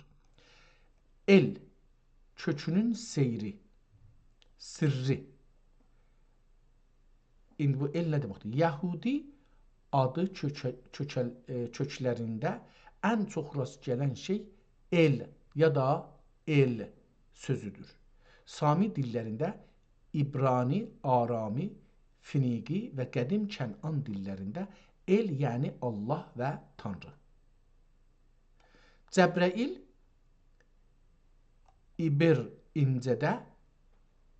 incədə Cibr güc, qəhrəman, el, Allah. Cəbraili istir şey eləsin, ha? Cəbr güc, qəhrəman, el, Allah, Allahın qəhrəmanı və ya Allahın gücü deyə Cəbrail budur. Mikail, Mikail, yəni kimdir Allah kimi? Mikail kimdir Allah kimi? Yəni heç kim Allah kimi deyil. Bu anlamda şeydir, bir addır, Mikail. İsrail, İsra mübarizə edən bəndə, bəlavi il Allah, Allahın bəndəsi, mübarizə edən bəndəsi. Əlbəttə, orada mübarizə edən dedi və ya Allah ilə mübarizə edən, Allahla bərabər, ya Allahın qarşısında bilmirəm bunu. Calib müqayisə, ərəbcədə bu el sözü Allah kəlməsinə çevrilib.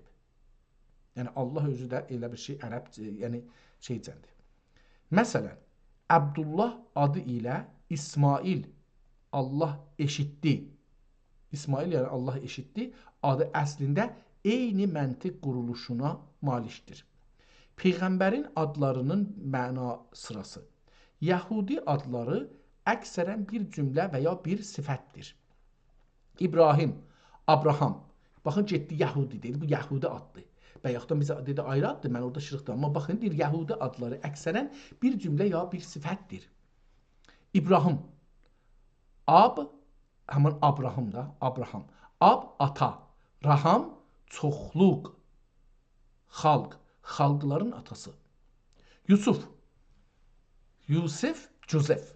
Yusif yani artsın. Yani Allah mənə yenə oğlad artsın. Davud, David, sevilmiş ya da sevilməli deməkdir.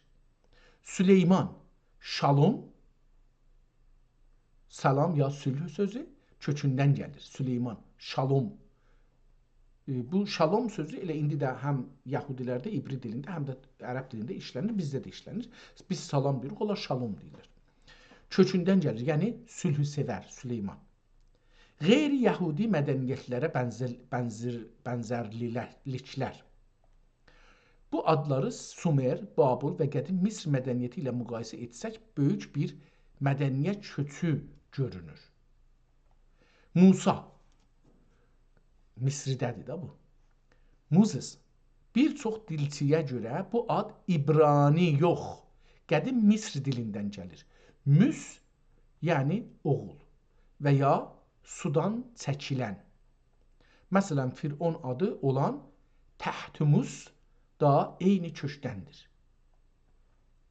Nuh ya Nuah, Sumer mitolojisindəki Ziyu-Sudra və ya Babuldakı Utnapiştum ilə eyni karakterdədir.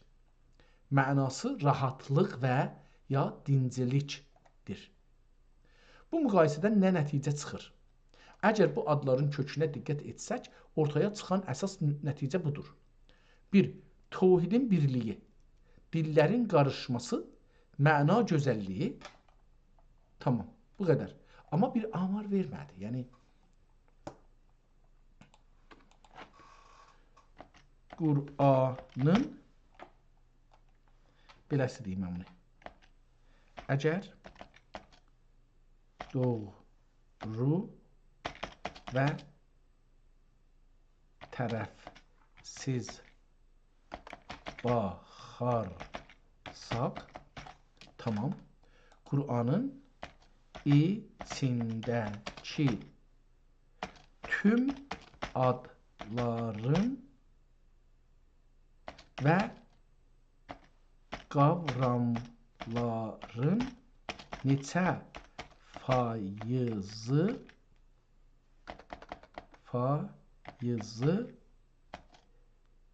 Yahudilik əsaslıdır. Burada bir qələt yazmışam, ona əgər deyəbilsəm düzəldəm, yaxşı olar, amma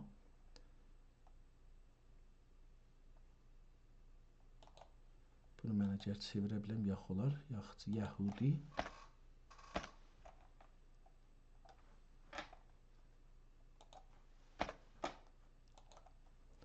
tamam, tozaşdım bunu yazsın, görək nə deyir.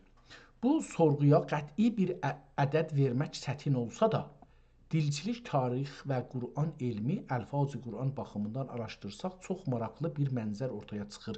Əgər biz Yəhudi əsaslı dedikdə, həm İbrani dilini, həm də Bəni İsrail tarixinə aid qavramları nəzərdə tutsaq, faizləri belə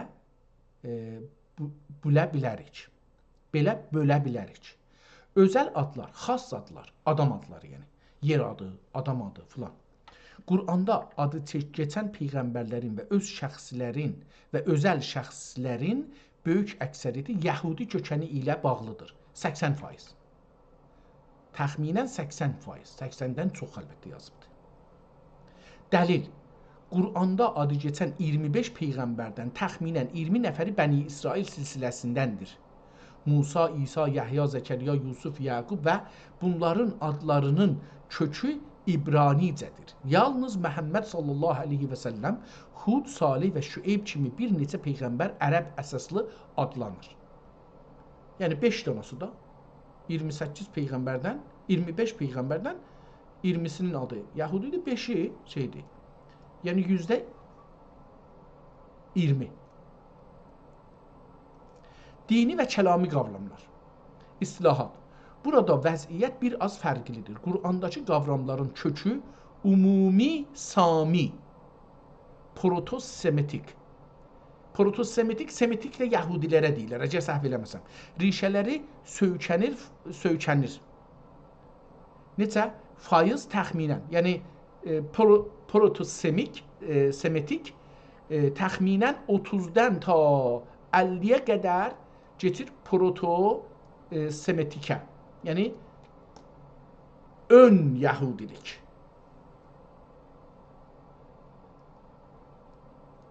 Örnək olaraq cəhənnəm İbranicədəki Cəhinnüm, Hinnüm dərəsi sözündən gəlir.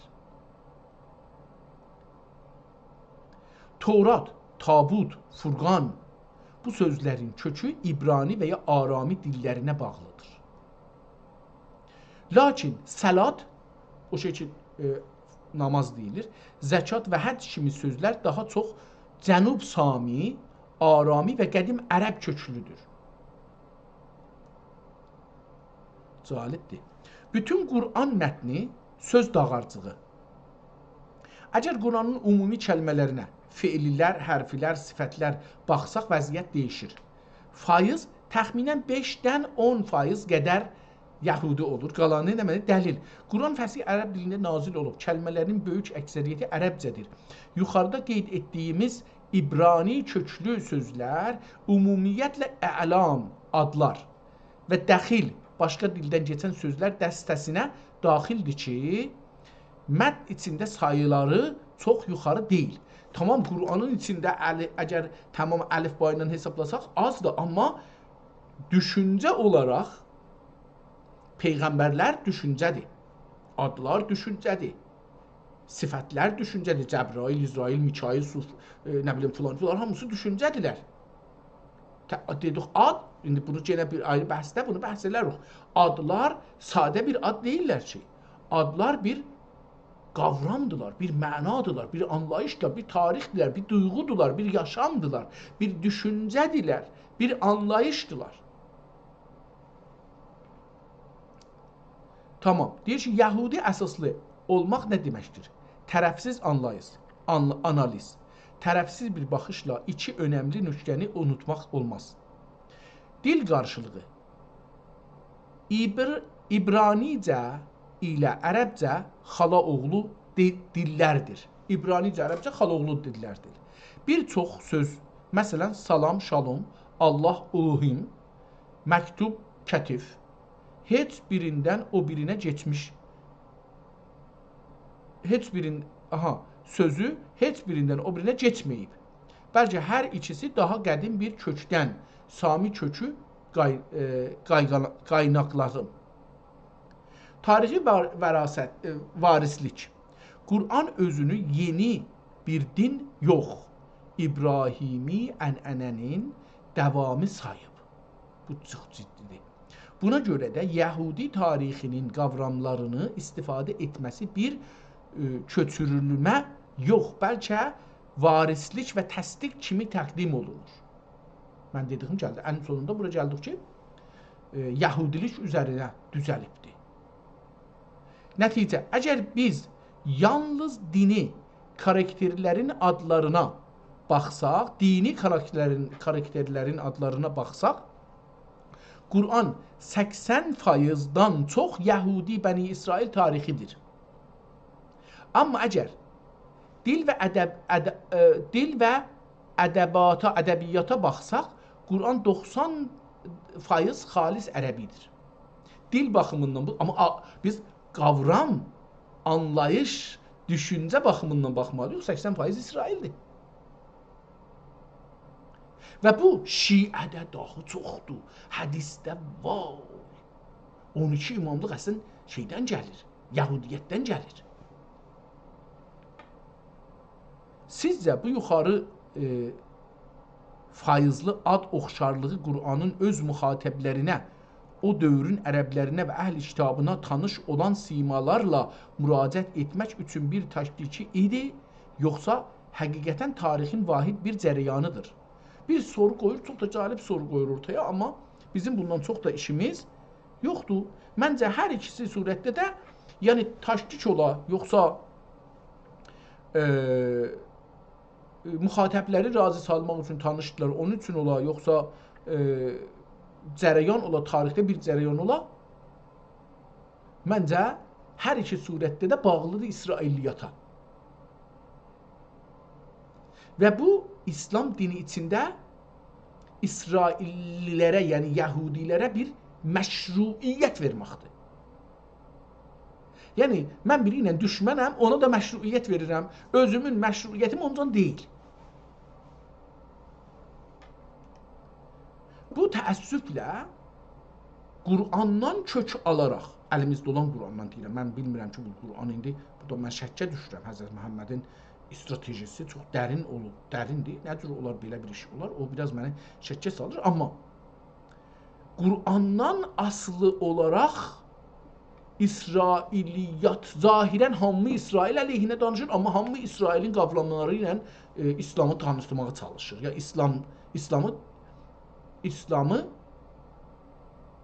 Yahudi dini ilə tanıtdırır, dili ilə, dini ilə, düşüncəsi ilə, anlayışı ilə topluma həqənə elirlər, soxurlar.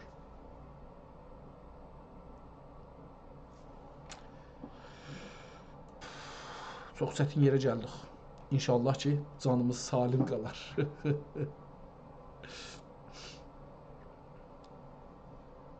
Tamam, uləmaya bugün çox girişdik.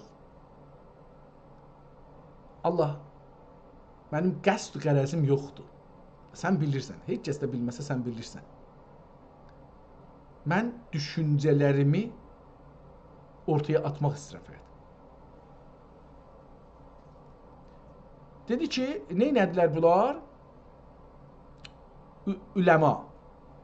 Bir də burada oxuyuruq. Dedi ki,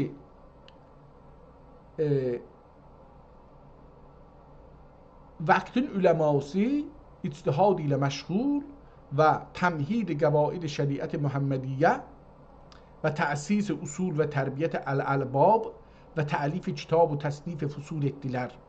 Hər məsələyə dəlil ilə və hər sualə cavab ilə zikr etdilər. Ovzai məsail və istilahat təyin eləyib, məzahib və ixtilafatı bəyan etdilər. Bu ümmətin üləması Bəni İsrail peyğəmbərləri gibi olduğu, elə o işi bunlar da görüblər. Mən bunu dahi bundan izafi gedə bilmirəm içəriyə. Zahir və bahir olduğu üləmaya mütəalliq olan ilmi şərifə, ilmül fiqh və etiqadiyyata mütəalliq olan ilmi şərifə, ilmül kəlam və ilmi tevhid və sıfatı təsmiyə etdilər. Yəni ilmü sıfat. İlmü sıfat. Pəs nədir oldu? Üləmaya mütəalliq olan ilmi şərifə, ilmül fiqh və ilmül fiqh dedilər. Yəni buracan və etiqadiyyata mütəalliq olan ilmi şərifə, ilmül kəlam və ilmü tevhid və ilmü sıfat təsmiyə etdilər. Yəni bu üç adından tanınır. Əgər əməliyyatı, yəni işlərimizə, gündəlik nə işlər görəcəyik, nə işlər görməyəcəyik, buna fiqh deyiblər. Düşüncəmizə nə deyiblər? Deyiblər ki, ilmi kəlam, ilmi tevhid, ilmi sıfat. Əksəri hədisdən İmam-ı Tərmizi, burada bir şey yazıbdır, amma bilmirəm nə deməkdir, oxuya bilmədim bu kəlməni. Əimməyi hədisindən oxudum. Əimməyi hədisdən İmam Tərmizi, Tərmizi bizi oxumuşuq bunu, amma o Tərmizi yazır. İmam Tərmizi, rəhmətullah, rəhəməhullah Taala həzrətlərinin təxric eylədici hədisi şəriflə, təxric ixrac, çıxartmaq, təxric eylədici hədisi şərifinə Resul-i Əkrəm sallallahu aleyhi və səlləm buyurdu. Sətəftərəqu ümməti səlasətə və səb'inə firqə. Gələcəkdə mənim ümmətim 73 bölümə bölünəcək, müftəriq olacaqlar, bölünəcəklər.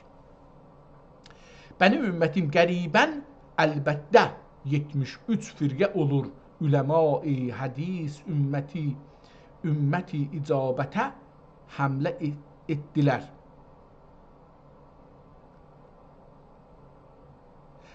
Üzr istəyirəm. Üləma-i hədis ümmət icabətə həmlə etdilər və ixtilafi əqaiddə ixtilafə həml etdilər. Külluha finnari illa vahidun. Hamısı oddadır illa biri. İndi belə özləri bir-birlərinə can ixtilafa düşdülər. O firqələrin küllisi cəhimə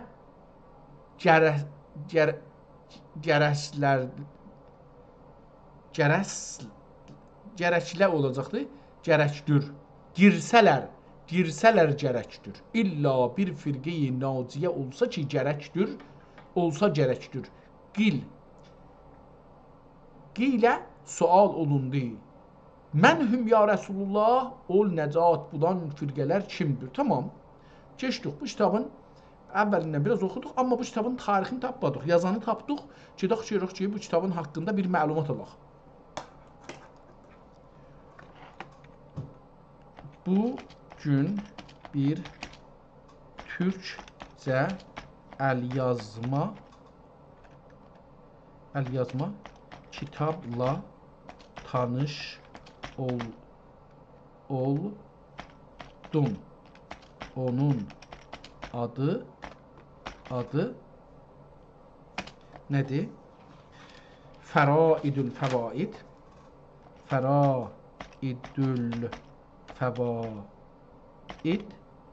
və fi bəyani əqaiddir.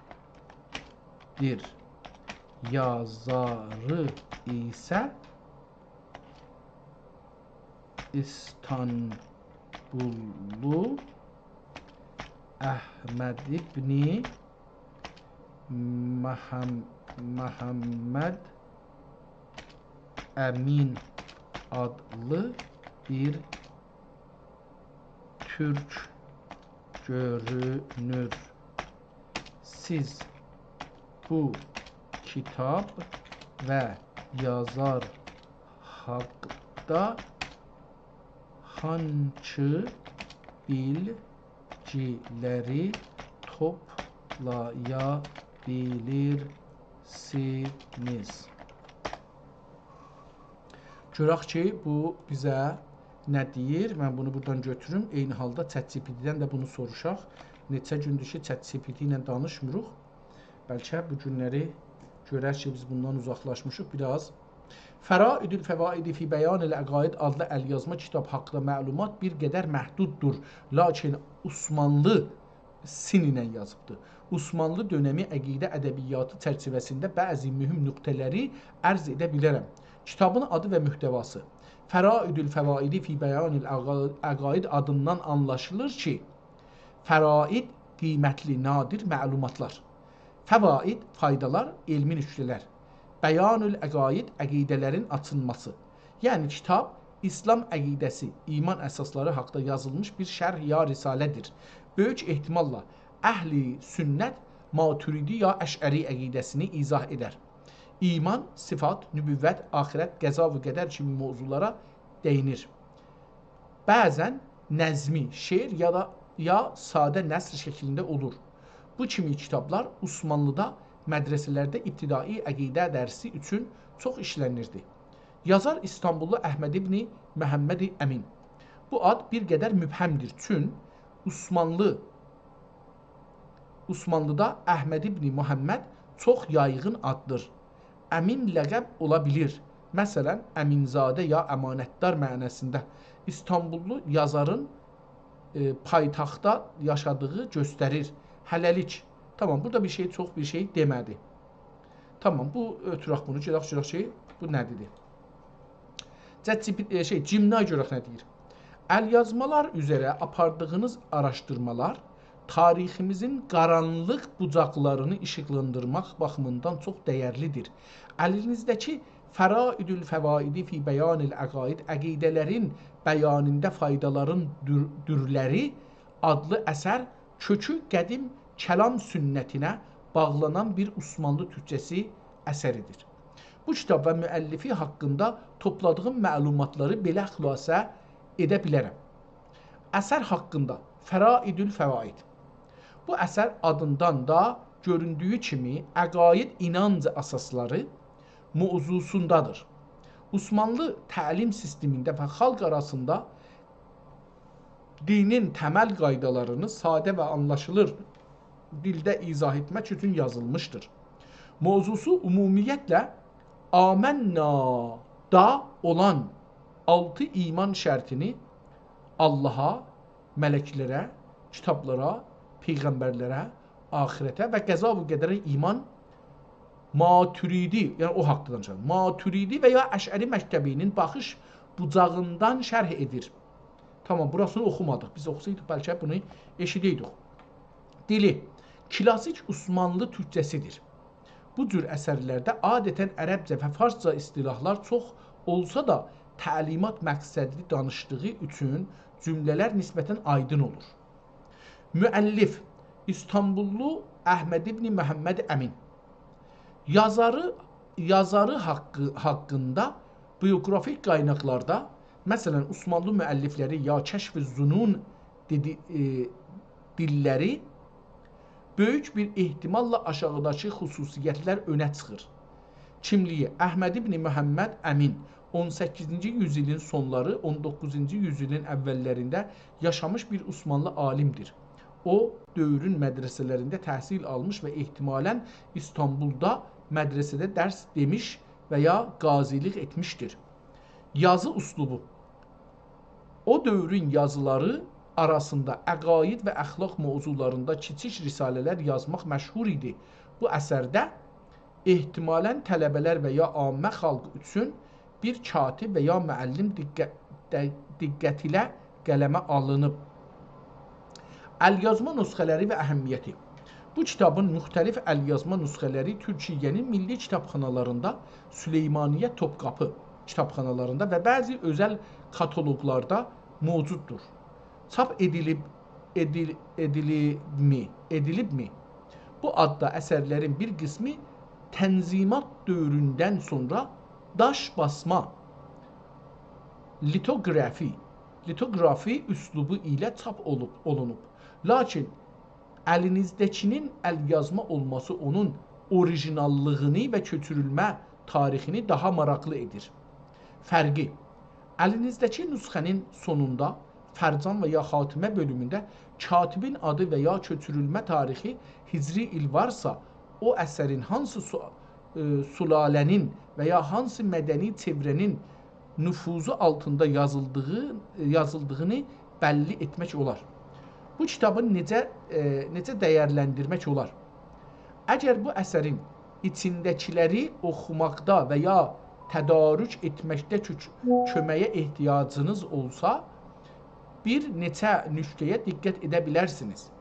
Xətt növu, adeta bu cür kitablar nəsx və ya rika xətti ilə yazılır. Haşiyələr. Əlyazmanın kənarında haşiyədə başqa bir əl ilə yazılmış qeydlər var mıdır? Bu qeydlər öz dövrünün düşüncə tarixinə işıq sala bilir. Siz bu kitabın kataloqlaşdırırkən onun çevrilmə elini, istinsaq tarixi ya tapa bilərinizmi? Əgər tarix bəlli olsa, Əhməd ibn Məhəmməd Əmin yaşadığı dövrü, yox, olsaydı buna heç səndən soruşmazdım. Ona görə soruşdum, amma gedək bir iş görək, gələk buradan bu kitabın burasından elə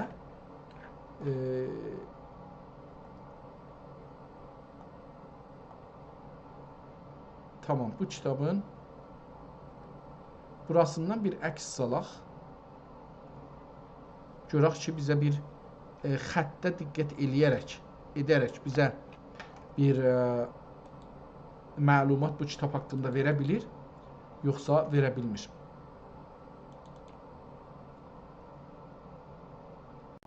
Kitabı edit edək, görək ki,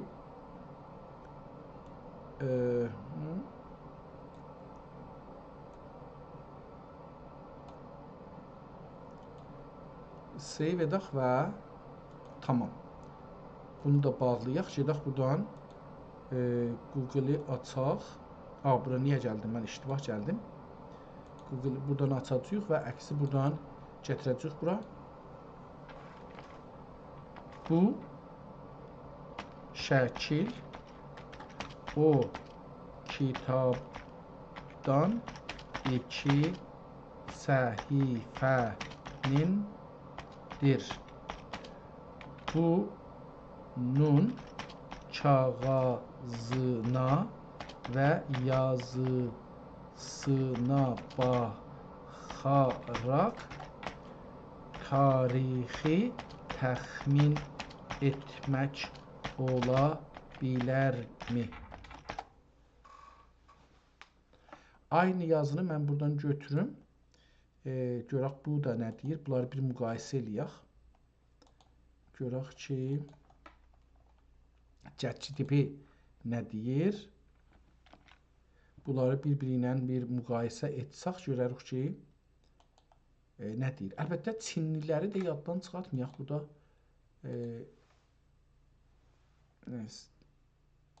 DeepSeek görək aça bilirik ya yox.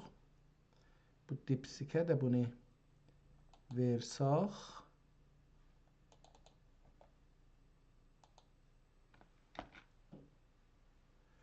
Görək ki, bu nə deyir?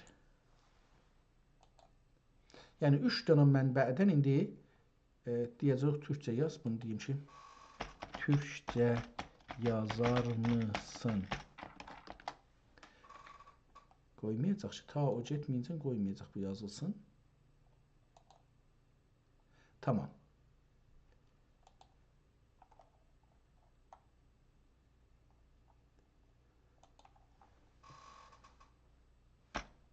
Ərəb, Türk əlifbası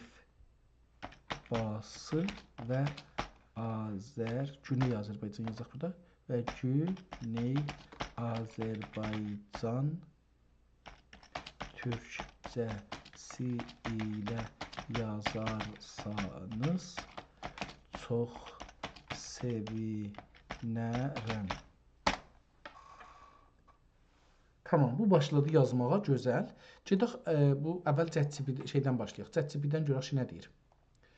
Bu iki səhifəyə diqqətlə baxdım. Həm kağız, həm xətt, həm də səhifə tənzimi bizə mühüm ipucuları verir. Nəticəni mərhələ-mərhələ ərz edim. Xətt yazı təhlili. Bu mətn nəsx xəttinə çox yaxın, lakin tamam klassik nəsx deyil. Bəzi yerlərdə nəstəliq təsiri görünür. Huruf K, lam, mim uzanıb. R-nun daha yumuşaq yazılıb. Bu üslub mədrəsə istimalı sadələşdirilmiş nəsx təliq qarışığı çox qalib əsrin. Burada deyim ki, tarixləri hicri yazar mısın? Tazaşdan tarixləri yazmaq üçün qeydməlidir. Ora gedək bu şeydən, Google bunu bilir, ehtimal verirəm ki.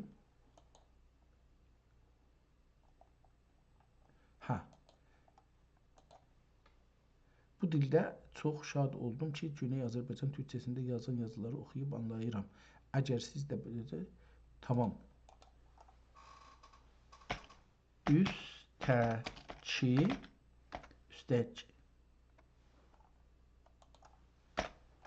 Üstəki şəkili analiz edər misin və soruma cavab yazar mısın?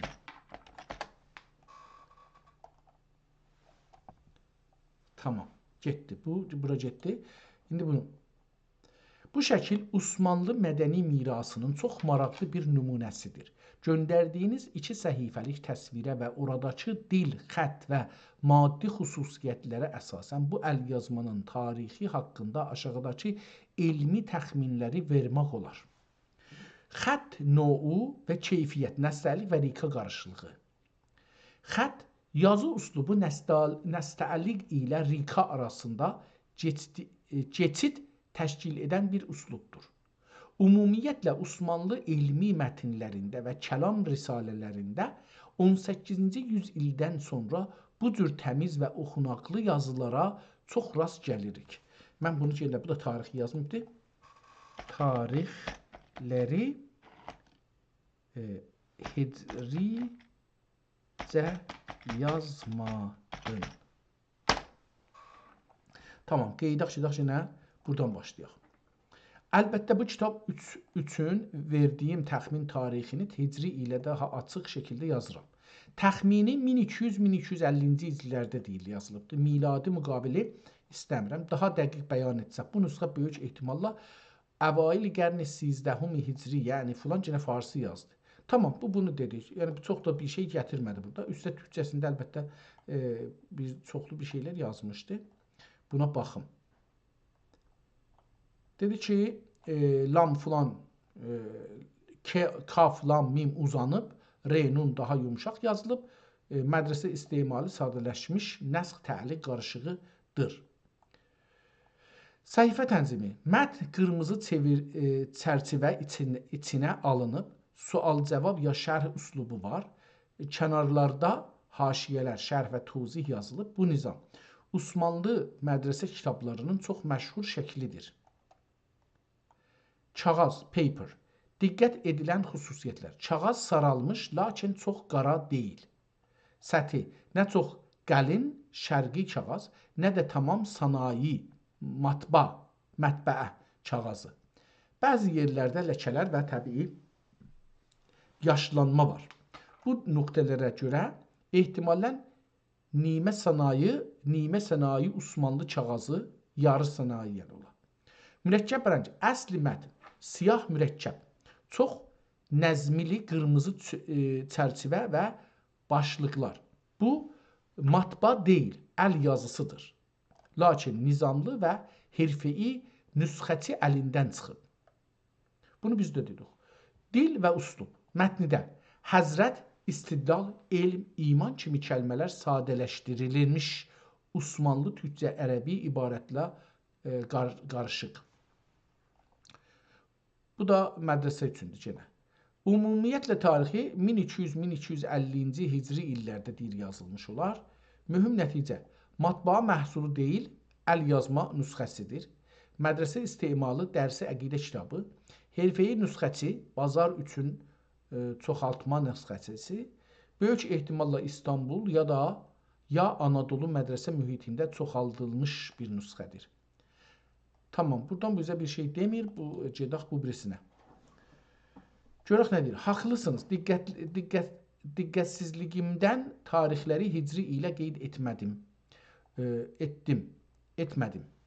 Göndərdiyiniz şəkildəki xəttin üslubu, kağızın keyfiyyəti və məxsusən kənarlardakı haşiyələrin, yan qeydlərin yazılma şəkli bu nüsxəni 1200-ci hicri illərin ilk yarısına aid edir. Daha dəqiq bir təxmin ilə. İstinsaq köçürülmə tarixi təxminən 1200-1250 hicri qəməri təxminən filan illərdə olubdur.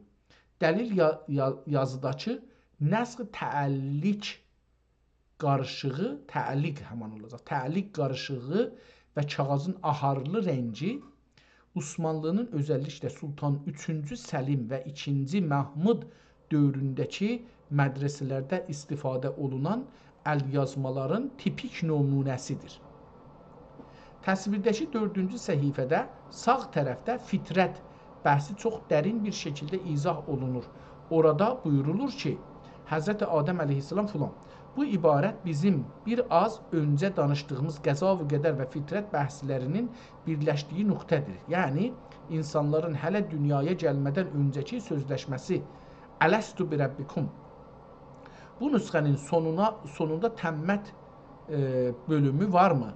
Ümumiyyətlə orada katibin adı və çökürdüyü dəqiq il fi şəhri Rəbi filan olmuş olar. Əgər bunun bölümün şəkli varsa yoxdur. Mütəəssifanə kitabda o cür bir şey yoxdur. Görək ki, Çinlilər nə deyiblər?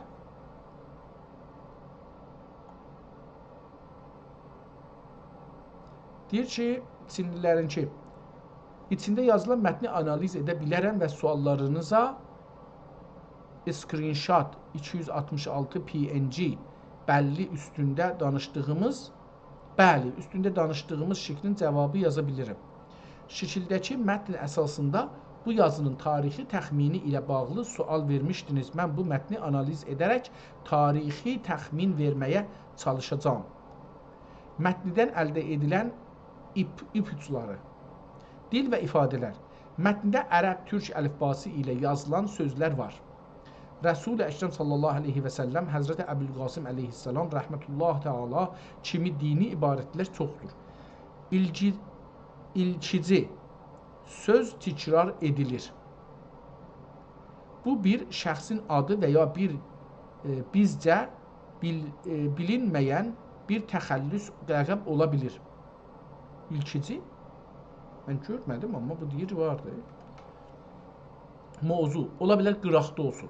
Mətn dini, tarixi və ya təsəvvüf bağlı bir əsərdən parça ola bilir. Bünyad, əxbar, rivayət, əməl kimi sözlər elmi, hədis və təfsir ilə bağlı olduğunu göstərir. Yazının fiziki vəziyyəti şəkildə görünən. Kağız köhnə, sarı və yer-yerdə ləkəli görünür. Xətt-i nəstəlik və təliq xəttinə bənzəyir ki, bu da Osmanlı və Səfəvi dönəmində çox istifadə olunurdu. Səfənin kənarları yeyilmiş və əl ilə yazılmış. Tarixi təxmin.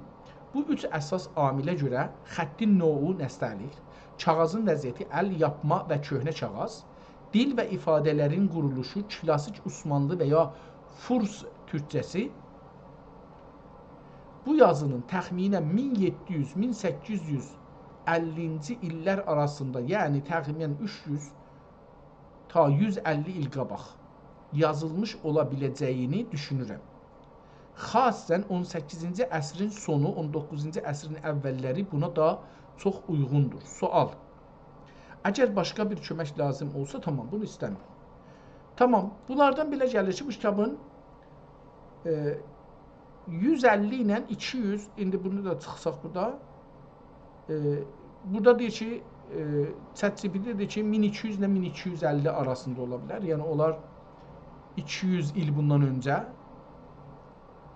yəni ən azı 1200, ən çoxu, üzrüsəm, 200, ən çoxu da 250 il bundan qabaq ola bilər. ChatGPT, Gemini də deyir ki, bu da deyir ki, 150 ilə 300 il arasında ola bilər, Çinlilər.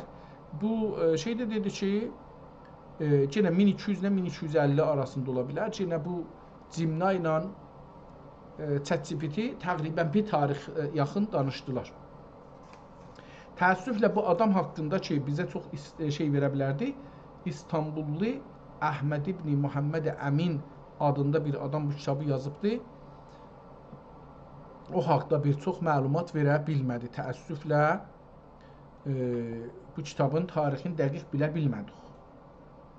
Amma mövzusu bəllidir, mövzusu əqaid və etiqadatdır, çox gözəl. Amma bunun qırağında da bir yazıları var idi. Mən onu əgər oxuya bilsəydim birazın, bəlkə burada bir ala bilərdik. Biraz sürətlə oxuyayım bunu, qutarım. Çünki təqribən 2 saat yarımdır.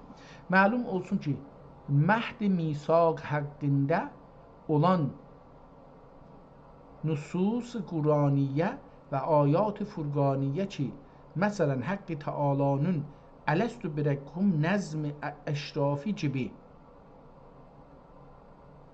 və Həzrəti Xavtəmi sallallahu aleyhi və səlləm İnnəllâhə xələqə Adəmə ilə axəri məshi zuhurə fəstəxrəcəhu minhu zürriyyətəhu ilə əcdəri ilə əcdər yazıbdır. Axərihi məmulən yazılar ilə əcdər.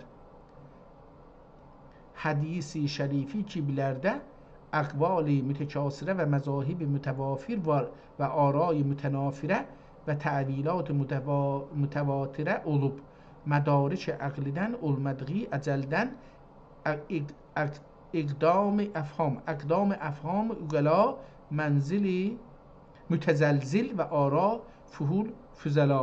Tamam deyir, yəni burada qıraqda deyir ki, bunda bir yoxdur. Çoxlu nəzərlər var bu hədislərin zadının üstündə. Bu birisi səhifəyə gələndə görürük ki, biraz kiçildim bunu.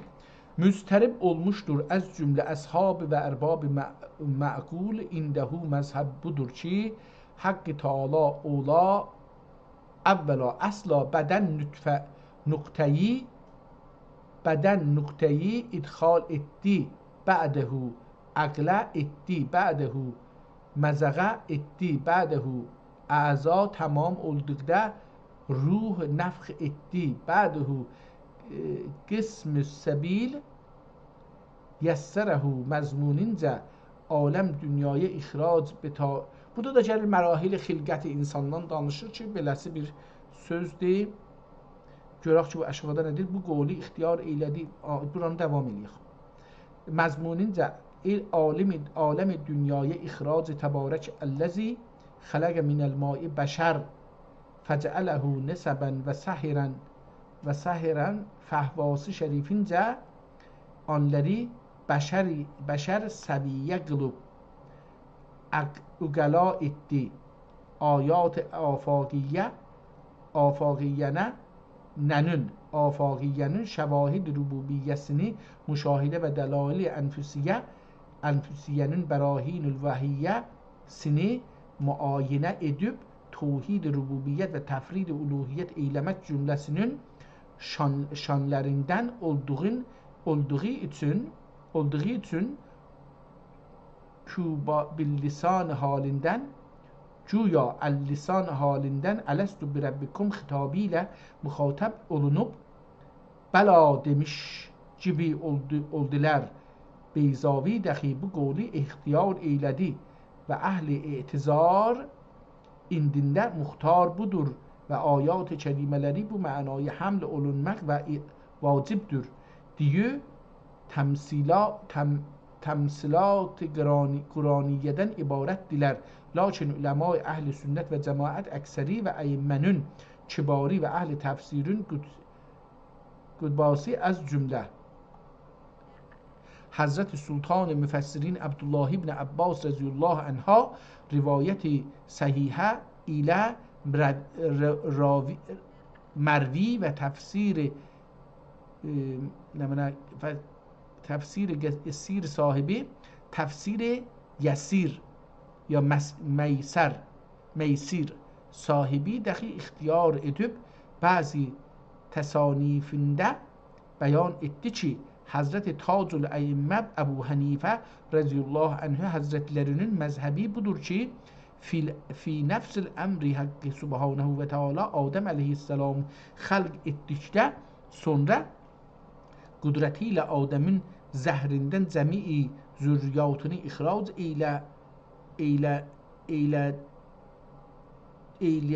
eylədi və onlara əql və idrak verib xitab eylədi, iman ilə əmr eylədi və imanla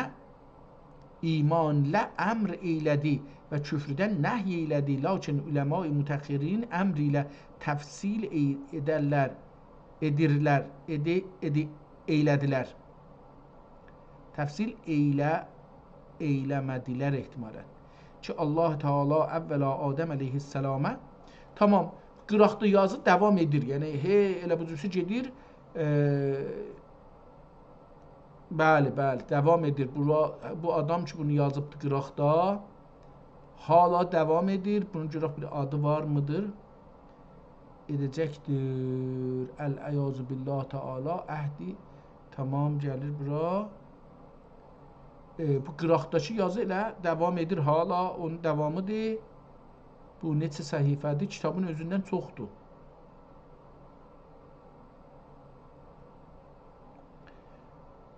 Burada da bir şeir yazıbdır kitabın başında. Sonra da ərəbcə, yox, yenə türkcədir gəlir və aşağıda bir ərəbcə yazıbdır və davam etdiribdir. Təsmiyyət və xeyr, bu əslində özü qıraqda bir kitab yazıbdır. Yəni mən deyirdim və bir şey yazıbdır, amma burada qutarır. Dəqai şəriatun məmur biha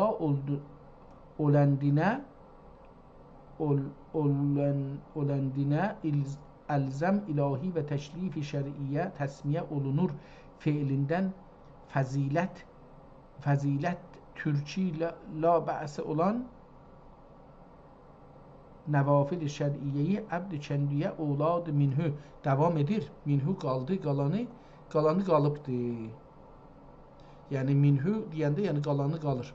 Hər halda kitabı buracan oxuduq. Gedək bir axirinə baxaq. Şurası axirində bəlkə biz bayaq buranı oxuduq, amma yox, sual-cavabdır burada. Bir şey burada yoxdur ki, mən orada deyəm ki, çünki kitabın ən sonunu oxuduq. Yəni burada bir şey yazmayıbdır. Çox heyif, bu gözəllikdə bir kitabın tarixi yoxdur. Hətta burada belə almaq tarixi də olsaydı, yenə bir şey çıxada bilərdik.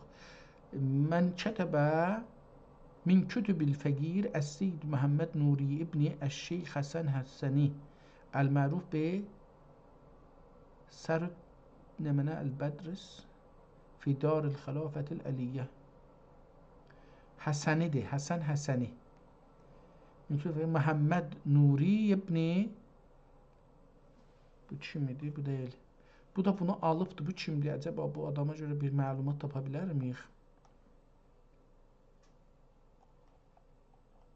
Nə oldu? Hara getdi kitabımız? Darül Xilafi Üliyyədə olmuş, orada yaşırmış, amma möhrü də var, amma bunu oxumaq, görün bundan əks salım, görün bəlkə bunu oxudu. Bu kitabın istəyirəm, yəni hər nədirdir, əksini tapım.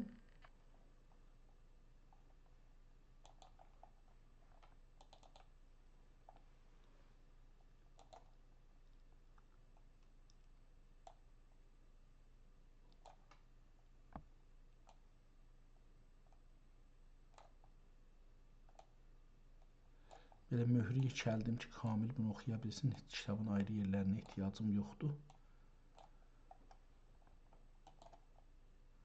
Bunu oxuya bilsə mənə çox yaxşı olar. Bu kitabı dərk eləyə bilərik ki, hangi zaman yazılıbdır.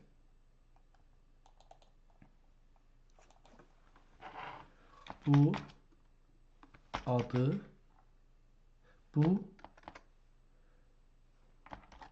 nöqtəsiz yazını və ha belə möhrün üstündəki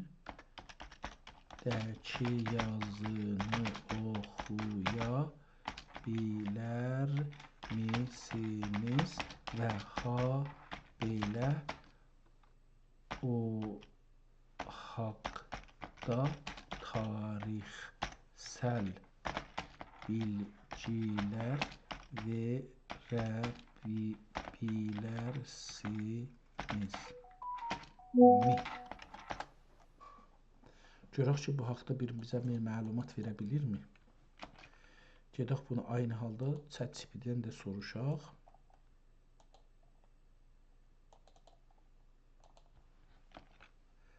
Bu da ChatGPT-yə geçsin. Bu Çinlilərdən də soruşaq. Şurası Çinlilər bu haqda bir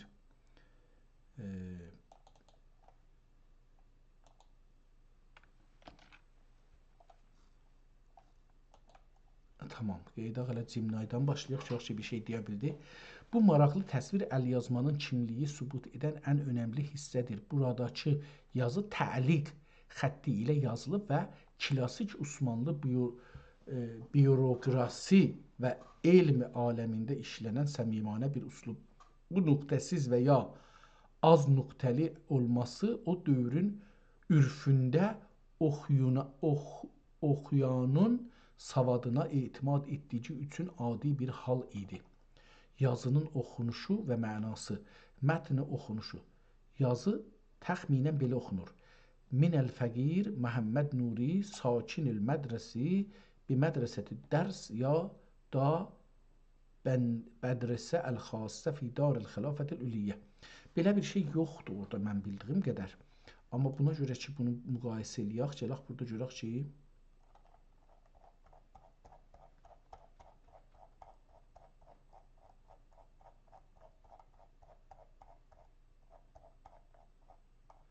tamam, buradaydı. Bu yazını buradan çıxadaq. Bunu da kiçildik. Min kütübil fəqir. Burada nə dedi? Dedi ki, min kütübil fəqiri yazmayıbdı. Min kütübil fəqir Məhəmməd Nuri İbni Əş-Şeyx Həsən Hisni. Belə bir əslən bunları yazmayıbdı. Əl-müdərris belə də bir şey yoxdur. Əl-məruf bi sər əl-müdərris ola bilər. Əl-müdərrisi bi mədrəsə filan yox belə deyil. Əl-müdərrisi əl-məruf bi sər əl-müdərris fi Darül-Xilafətil Üliyyə ola bilər, amma Darül-Xilafətil Üliyyə yəni İstanbulda dərs mədrəsəsində və ya bəlli bir mədrəsədə sakin olan və müdərrislik edən dərs və bilən filan hormon oxunuşu, möhrün oxunuşu. Möhürlər ümumiyyətlə sahibinin adını və bir duanı içində saxlayan möhrün ortasında böyük bir ehtimalla yenə Məhəmməd Nuri adı görünür. Yox, belə bir şey görünmür. Kənarlarında isə Əbduh belə bir şey yoxdur. Özündən götürüb bir şeylər yazıbdır. Tamam, bu Cimnayın bugünkü zəhmətin elə bu qədər bizi görər. Görək Çinnin nə yazıbdır? Şəkildəki bu sənədin oxunması və tarixləndirilməsi üçün yazıların nöqtəsiz olması çətinlik yaradır. Ancaq əlifbaların forması, hormon quruluşu və kağızın vəziyyəti kimi ünsürlər tarixi təxminin üçün ipucu verə bilir. Oxuma çalışı. Sənədin üstündə əl-mövzu, əl-məsnəd, əl-məscidil mübarəki fi Mədinə yazısı var. Belə bir şey yoxdur. Möhrün üstündəki yazı. Möhrü yazılan maşallah la huvlə və la qüvvətə illah billah. Bu da geçsin, bu da sertibert yazıbdır. İndi üçüncü yer qaldı. Haydi ChatGPT. Görək ChatGPT nə deyir? Bu səhifənin çox mühümdür. Çünki həm təməllük vəqf qeydi və həm də möhr, seal var. Diqqətlə oxuyub təhlil edərəm. Üstədəki yazı, oxuma. Qırmızı yazı təqribən belədir. Roziyyə, min kütübül fəqir, Həsən ibni oxuya bilməyibdir. Vəfqən lidaril kütüb. Belə bir şey yoxdur. Lakin bəzi huruf solğun olduğu üçün tam yəqini şəkildə belə oxunur. Min kütübül fəqir, Həsən ibni vəfqən lidaril kütüb. Belə bir şey yoxdur. Mənisi. Tamam, bunları düz yazmadığı üçün getmək olur. Çox möhür haqqında bir şey yazıb. Möhür. Möhr dairəvi və Osmanlı üslubundadır. İç-içə, bürmə, hələzuni, xət məlum. Bürmə xətt ilə yazılır. Məmulən. Sahib adı ya Məliküllah, ya vəqf ibarəti yazılar. Yox, bilməyibdir. Bilmədiyi üçün özlərindən bir şey deyirlər. Hər halda bunu bağlayaq. Bu günü bu qədər yetər. Məncə çox gözəl bir kitabla tanış olduq əslində. Bizi də biraz apardı, araşdırma yapdıq ChatGPT-nin sözü ilə. Dəqiq bunu deyim ki, biz bu ChatGPT-dir, nə bilim, DeepSeek-dir, ya Gemini-dir, ya o birisi AI-lərdir. Bunlara dayanaraq məlumatımızı şeyləməyəcək, almayacaq. Çünki bunlar əldə olan ki, keçən 250-də yazılıb çap olan, bunlara istinad edərək gördüyünüz kimi çoxlu da yalanlar deyə bilirlər. Yəni, olmadığı şeyi olmuş kimi göstərə bilirlər. Onun üçün biz bunlara əsla və bədə etimad eləməyəcəyik və inanmayacaq. Eyni kitablara tay ki, biz burada oxuruq, çap olublar, əllərimizdə var, radio, televizyon, ruznamələr, dərgilər, qazetlər, bunlara necə inanmayacaq? ChatGPT və ya buna tay Cimna, ya o birisilərdə inanmayacaq. Özəlliklə o zaman ki, müsəlmanlar və türklərin haqqında bir şey soruşuruq, ona əsla inanmayacaq. Çünki bu məlumatı ya Avropalılardan alır, ya Amerikalılardan alır, ya Yahudilərdən alır, ya Farslardan alır, ya türk düşmənindən alır, ya müsəlman düşmənindən alır. Onun üçün biz onları qəbul eləməyəcək. Amma bizə bir aşağı yuxarı bir anlayış verə bilər. Məsələn, Qur'anın haqqında bu günləri bir uzun biz araşdırma apardıq burada ki, bunun nə qədəri Yəhudi sözü ola bilər və ya nə qədər Yəhudiliğə bağlı ola bilər. Bunu məsələn orada apardıq və bizə dedi ki, ədəbiyyat cəhatindən, ədəbiyyat yazı baxımından 95% ərəbcədir. Amma düşüncə və adamların, adların çəkildiyi baxımdan 80% yəhudicədir. Bu biz buna yenə qəbul eləməməliyik. Amma bizə bir düşüncə verir. Biz eləyə bilirik bunu araşdıraq. Görək ki, düzdür, qələtdir, doğrudur, düzdür. Mənim öz düşüncəm budur. Yəni mənim öz düşüncəmin üzünə görə mən bu sualı soruşdum da ki, belədir ya yoxdur ki, İslam dünyası təəssüflə yəhudilik üzərində gedir. Yəni yəhudi gəmisinə minibdir, yəhudi dəryasında sürürük. Mollalar da bu kəşfinin şeyidir. Yəhudi mollalar, bizim mollalarımızın hamısı demək olar yəhudi molladılar. Yəni bir adam ki %80% beyni yəhudi beynidir, o İslam beyni ola bilməz ki. %80% ən azından 80% bir Ayətullah mənim Cunas TV-də proqramıma gələndə dedi ki, bir dənə kitab vardı İslam dünyası 110 cild. İndi adı yadıma gəlmir. Onu bir Şiə molla yazıbdı. Səfəvi dövründə. Şeyx Abbas Qomid kimdir, belə bir şey. Onun 110 cildin yığsaq ki, bunun təmiz hədislərini çıxadaq, yəni İsrailiyyatı bunun içindən çıxadaq, içində doğru hədisləri bilaq, yalan hədisləri çıxadaq eşiyə, bir cild qalmaz. 110 cildidən bir cild qalmaz. Biz belə bir, yəni burada nə olur? Bizim mollalarımızın beyni, ayətullahlarımızın beyni, müstəhidlərimizin beyni Yəhudi beynidir. Dinləri zahirdə deyirlər, biz İslam namazı qılanda İslam namazı qılmağa düşünürlər, amma adamlar Yəhudidirlər. Yəhudi düşünürlər. Yəhudi anlayışlar var. Yəhudi gəmisində, Yəhudi oqyanusunda İslam sürməyə çalışırlar. O halda ki, həm özləri, həm gəmiləri, həm dəryası, hər şeyi Yəhudi üzərindədir.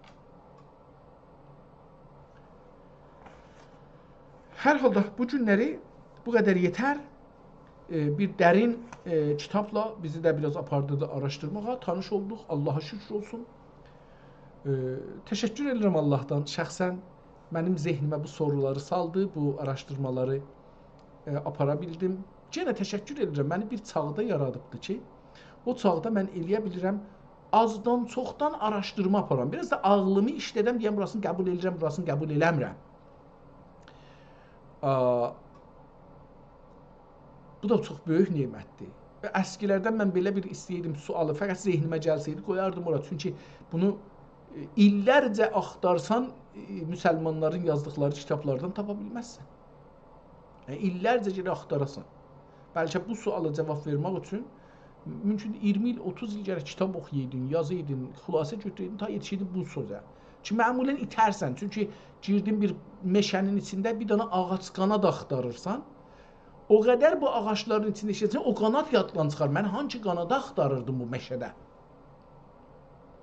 Beləliklə, Allah günümüzü xətmə xeyir eləsin inşallah, şansımızı bol eləsin, canımıza sağlıq versin, ölənlərimizə rəhmət eləsin, qalanlarımıza sağlıq versin, səlamətlik versin, darlıqlarımızı cüşadə eyləsin, çətinliklərimizi həll eyləsin, mərizlərimizə şəfa versin, bizə düşüncə və ağlımıza kəsərlik versin.